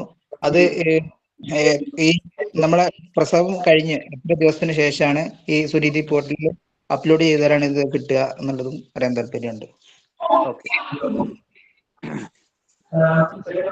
പരിരക്ഷാ പദ്ധതി നമ്മൾ ഉദ്ദേശിക്കുന്നത് ഏറ്റവും അടിയന്തരമായിട്ട് ഈ വ്യക്തിക്ക് ചികിത്സ ആവശ്യമായിട്ട് വരുന്ന സാഹചര്യത്തിലാണ്. ഈ വ്യക്തി APL അല്ലെങ്കിൽ BPL കാറ്റഗറി നോക്കണം എന്നില്ല. ഈ പരിരക്ഷ പദ്ധതിയിൽ. ഏറ്റവും അടിയന്തര സാഹചര്യത്തിൽ ഒരു ഭിന്നശേഷിക്കാരനെ നമ്മൾ ഹോസ്പിറ്റലിൽ എത്തിക്കുന്നു, അദ്ദേഹത്തിന് അടിയന്തരമായിട്ടുള്ള ചികിത്സ നമ്മൾ ലഭ്യമാക്കുന്നു. അപ്പോൾ ഏറ്റവും പെട്ടെന്ന് തന്നെ ഈ അപേക്ഷ നേരിട്ടോ അല്ലെങ്കിൽ ദൂതൻ വഴിയോ ജില്ലാ സാമൂഹ്യനീതി ഓഫീസിൽ ബില്ലുമായിട്ട് എത്തിക്കണം. അത് ഹോസ്പിറ്റലിലെ ചികിത്സയ്ക്ക് ഇത്ര രൂപയാണ് ബില്ല് എന്ന് പറഞ്ഞിട്ട് അവർ നമ്മൾ അടിച്ചു തരാണെങ്കിൽ ആ ബില്ല് നമ്മൾ ഇവിടെ എത്തിക്കണം. അതിന് ആ ഒരു സമയപരിധിയാണ് നമുക്ക് ആകെ ആവശ്യമുള്ളൂ. സാർ, ഈ സുനീതി പോർട്ടൽ യൂസ് ചെയ്യുമ്പോൾ അതില് വൺ ടൈം രജിസ്ട്രേഷൻ ഉണ്ടോ? ഉണ്ട്. അതിന്റെ ഒരു ഇന്റർഫേസ് ഒന്ന് കുറെ ഉണ്ടാവോ പറയാൻ നമുക്ക് ചുരുങ്ങിയ സമയത്തിനുള്ളിൽ? അതിന് മാത്രമുള്ള പ്രശ്നങ്ങളൊന്നും അതിലില്ല. അതില് ജസ്റ്റ് ഈ വൺ ടൈം രജിസ്ട്രേഷൻ എന്ന് പറയുന്നത്, ഈ വ്യക്തി നമ്മളൊരു വ്യക്തിയാണ്, നമ്മൾക്കൊരു മൊബൈൽ നമ്പർ ഉണ്ടാവും, നമ്മളുടെ ഡീറ്റെയിൽസ്, നമ്മളുമായിട്ട് ബന്ധപ്പെട്ടിട്ടുള്ള ഡീറ്റെയിൽസ്, നമ്മൾ ബാങ്കിൽ പോകുമ്പോൾ നമ്മൾ KYC കൊടുക്കുന്ന പോലെ നമ്മളുമായിട്ട് ബന്ധപ്പെട്ടുള്ള കുറെ ഡീറ്റെയിൽസ് ഉണ്ടാവും. റേഷൻ കാർഡും ആധാർ കാർഡും നമ്മുടെ അഡ്രസ്സും കാര്യങ്ങളും വെച്ചിട്ട് കൊടുക്കുന്ന ഡീറ്റെയിൽസ് മാത്രമേ അതിൽ വൺ ടൈം രജിസ്ട്രേഷനിൽ ചെയ്യാനുള്ളൂ. പിന്നെയാണ് നമ്മൾ സ്കീം ഏതാണ് അതിനനുസരിച്ചുള്ള കാര്യങ്ങൾ അപ്ലോഡ് ചെയ്ത് കൊടുക്കുന്നത്. ഇതില് ഫോം ഡൗൺലോഡ് ചെയ്തിട്ട് അതിൽ തന്നെ തിരിച്ച് അപ്ലോഡ് ചെയ്യലാണോ? സൈറ്റ് വഴി തന്നെ തിരിച്ച് അപ്ലോഡ് ചെയ്യലാണോ? അത് സ്കൂളിൽ ഈ കുട്ടി പഠിക്കുന്നു എന്ന് അറിയാൻ വേണ്ടിയിട്ടാണ് നമ്മൾ ഒരു ഫോമിനെ അവിടെ ഇട്ട് വെച്ചിരിക്കുന്നത്. അല്ല, നേരത്തെ നമ്മുടെ വിദ്യാകിരണത്തിലുള്ള ഫോമിനെ നിങ്ങൾ സ്കൂളിൽ പോയിട്ട് ഒപ്പിടിച്ചിട്ടുണ്ടെങ്കിൽ അത് ഫോട്ടോ എടുത്തിട്ട് അപ്ലോഡ് ചെയ്താലും മതി. അതായത് ഈ സ്കൂളിൽ പഠിക്കുന്നുണ്ടെന്ന് അറിയാൻ വേണ്ടി മാത്രം. സർക്കാർ സ്കൂളിലെ കുട്ടിക്കും ഏത് സ്കൂളിലെ കുട്ടിക്കും മാത്രമാണ് വിദ്യാകിരണ സ്കോളർഷിപ്പിന് അർഹത. അതുകൊണ്ടാണ്. സാർ, എന്റെ 2 ചോദ്യം കൂടെ ഉണ്ടായിരുന്നു. ഒന്ന്, വിദ്യാജ്യോതിയില് ഈ പ്രൊഫഷണൽ കോഴ്സ് TTC ഉൾപ്പെടെയുള്ള പ്രൊഫഷണൽ കോഴ്സ് വരുന്നുണ്ടോ? അതുപോലെ തന്നെ മാതൃജ്യോതിയില് നമുക്ക് പ്രസവം കഴിഞ്ഞ് എത്ര ദിവസത്തിന് ശേഷമാണ് ഇതിൽ മാക്സിമം അപ്ലോഡ് ചെയ്യാനുള്ള സമയപരിധി എന്നുള്ളത് അറിയാൻ താല്പര്യമുണ്ട്. ഓക്കെ, വിദ്യാജ്യോതിയില് പ്രൊഫഷണൽ കോഴ്സിന് ഗവൺമെന്റ് കോഴ്സസ് ആണെങ്കിൽ പ്രൊഫഷണൽ കോഴ്സിന് നമുക്ക് നമ്മൾ നേരത്തെ പറഞ്ഞിട്ടുള്ള 3000 രൂപ പഠിക്കാനുള്ള ധനസഹായം കിട്ടും.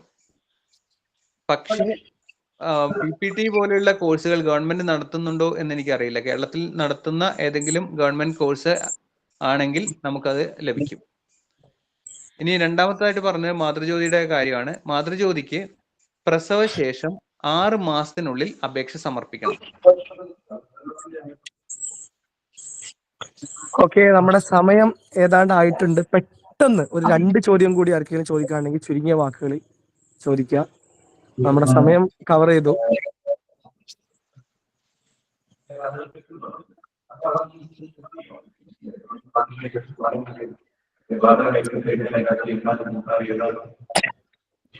ആർക്കും ചോദ്യങ്ങളില്ല എന്ന് പ്രതീക്ഷിക്കുന്നു. എനിക്കൊരു ചോദ്യമുള്ളത് സാറേ, നമ്മളിപ്പോ കമ്പ്യൂട്ടർ ഉൾപ്പെടെയുള്ള ലാപ്ടോപ്പ് ഉൾപ്പെടെയുള്ള ഉപകരണങ്ങൾ പഞ്ചായത്തിൽ നിന്ന് കിട്ടുന്നുണ്ട്. വകുപ്പിന്, സോഷ്യൽ ജസ്റ്റിസ് ഡിപ്പാർട്ട്മെന്റിന് അങ്ങനെ എന്തെങ്കിലും നമുക്ക് ഉപകരണങ്ങൾ തരുന്ന, കാഴ്ച പരിമിതർക്കൊക്കെ ഉപകരണങ്ങൾ തരുന്ന സ്കീമുണ്ടോ?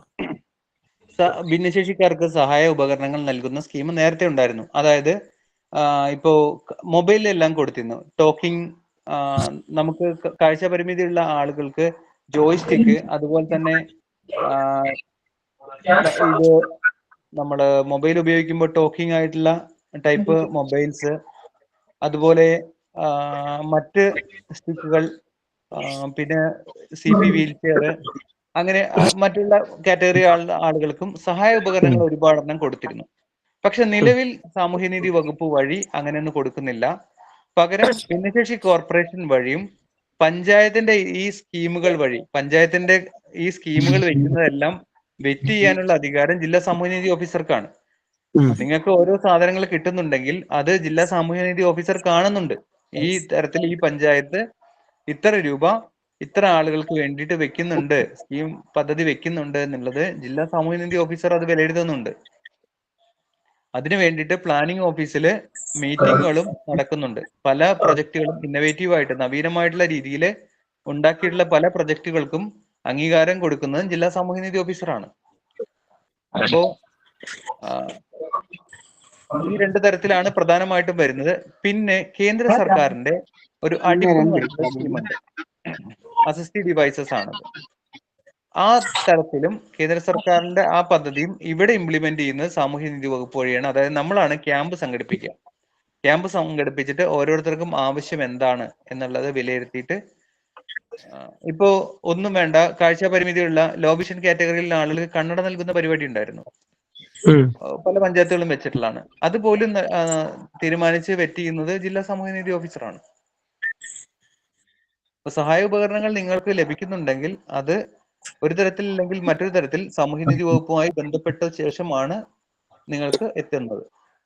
Okay okay sir. അപ്പൊ ഇനി ആർക്കെങ്കിലും എന്തെങ്കിലും ചോദ്യം ഉണ്ടെങ്കിൽ 1 മിനിറ്റിനുള്ളിൽ നമുക്ക് വൈൻഡപ്പ് ചെയ്യാൻ സമയമായി. സാറിനും തിരക്കുള്ളതാണ്. ഹലോ, ഒരു സംശയം കൂടി.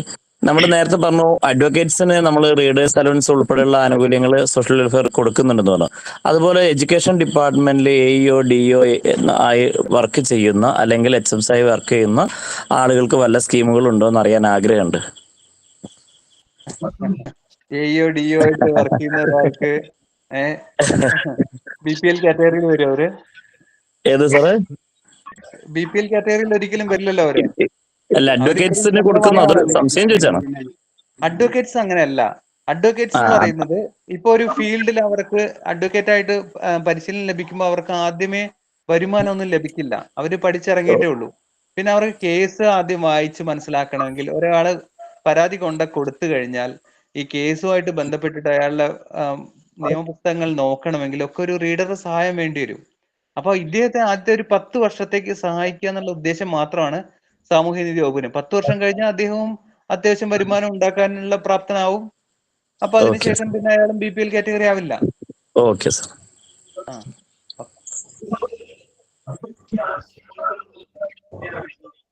ഓക്കെ, നമ്മുടെ പരിപാടി ഇവിടെ വൈൻഡപ്പ് ചെയ്യാണ്. വളരെ സന്തോഷം. ബഹുമാനനായ സാറ് നമ്മളോടൊപ്പം ഇത്രയും നേരം വളരെ ക്ഷമയോടുകൂടി സൗമ്യമായി ഒരു തിരക്കും ധൃതിയും ഒന്നും ഇല്ലാതെ കാര്യങ്ങൾ വിശദീകരിച്ചു തന്നു. അപ്പോൾ സാറിന്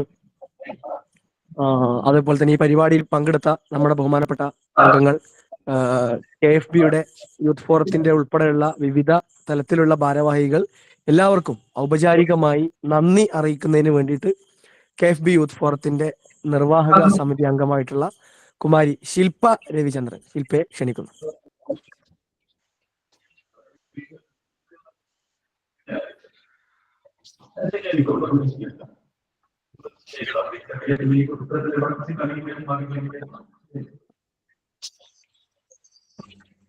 ഹലോ, കേൾക്കുന്നുണ്ടോ? കേൾക്കാം ശില്പ, കേൾക്കാം. ശില്പ കേൾക്കുന്നുണ്ട്. എല്ലാവർക്കും നമസ്കാരം. നമുക്കറിയാം, വളരെ മികച്ച ഒരു സെഷനാണ് ഇപ്പൊ കടന്നു പോയിട്ടുണ്ടായിരുന്നത്. ഒരു മണിക്കൂർ ടൈം ശരിക്കും എങ്ങനെ സ്പെൻഡ് ചെയ്തതെന്ന് തന്നെ മനസ്സിലായിട്ടുണ്ടായിരുന്നില്ല. സാർ അത്രയ്ക്കും നന്നായിട്ട് നമുക്ക് ക്ലാസ് എടുത്തു തന്നു. വിവിധ തരം സ്കോളർഷിപ്പ്, അതുപോലെ തന്നെ സുനിധി പോർട്ടലിനെ കുറിച്ചിട്ടൊക്കെ നന്നായിട്ട് പറഞ്ഞു തന്നു. അതുപോലെ തന്നെ എല്ലാവരുടെയും സംശയങ്ങൾക്ക് കൃത്യമായിട്ട് ആൻസർ ചെയ്തു. അപ്പൊ എന്തായാലും എന്റെ ഡ്യൂട്ടി എന്ന് പറയുന്നത് നമ്മുടെ അഗോറ സീരീസിന് നന്ദി പറയാന്നുള്ളതാണ്. അപ്പൊ ആദ്യമായിട്ട് ഞാൻ നന്ദി പറയുന്നത് നമ്മുടെ ഈ ഒരു സെഷന് സ്വാഗതം ആശംസിച്ച KFB യൂത്ത് ഫോറത്തിന്റെ വൈസ് പ്രസിഡന്റ് കാവ്യ ചേച്ചിക്കാണ്. അപ്പോ കാവ്യ ചേച്ചിക്ക് നന്ദി പറയാണ്. അതുപോലെ തന്നെ നമ്മുടെ ആമുഖ പ്രസംഗം ആശംസിച്ചത് നമ്മുടെ ലിഷ് ചേച്ചിയാണ്, എംപ്ലോയീസ് ഫോറത്തില്.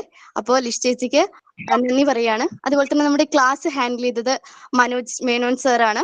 സാർ മലപ്പുറം സാമൂഹ്യനീതി വകുപ്പിലെ ഹെഡ് അക്കൗണ്ടന്റ് ആണ്. അപ്പൊ സാറിന്റെ ക്ലാസ്സിനെ കുറിച്ച് നമുക്ക് പ്രത്യേകിച്ച് ഒന്നും പറയാനില്ല. നിങ്ങൾ എല്ലാവരും കേട്ടതാണ്, നിങ്ങൾ എല്ലാവരും ഡൗട്ട് ക്ലിയർ ചെയ്തതാണ്. അപ്പൊ സാറിന് KFB യൂത്ത് ഫോറത്തിന്റെയും എന്റെയും നമ്മുടെ എല്ലാവരുടെയും പേരിൽ വലിയൊരു നന്ദി അറിയിക്കുകയാണ്.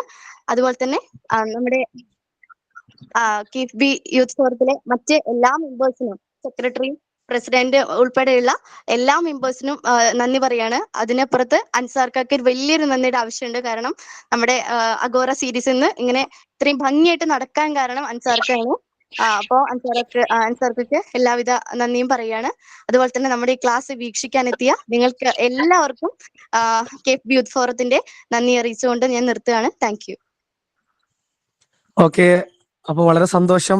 സാറിന് ഒരിക്കൽ കൂടി ഹൃദയംഗമായ നന്ദി അറിയിക്കുകയാണ്, സാറ് വന്നതിനും നമ്മളോടൊപ്പം സഹകരിച്ചതിനും.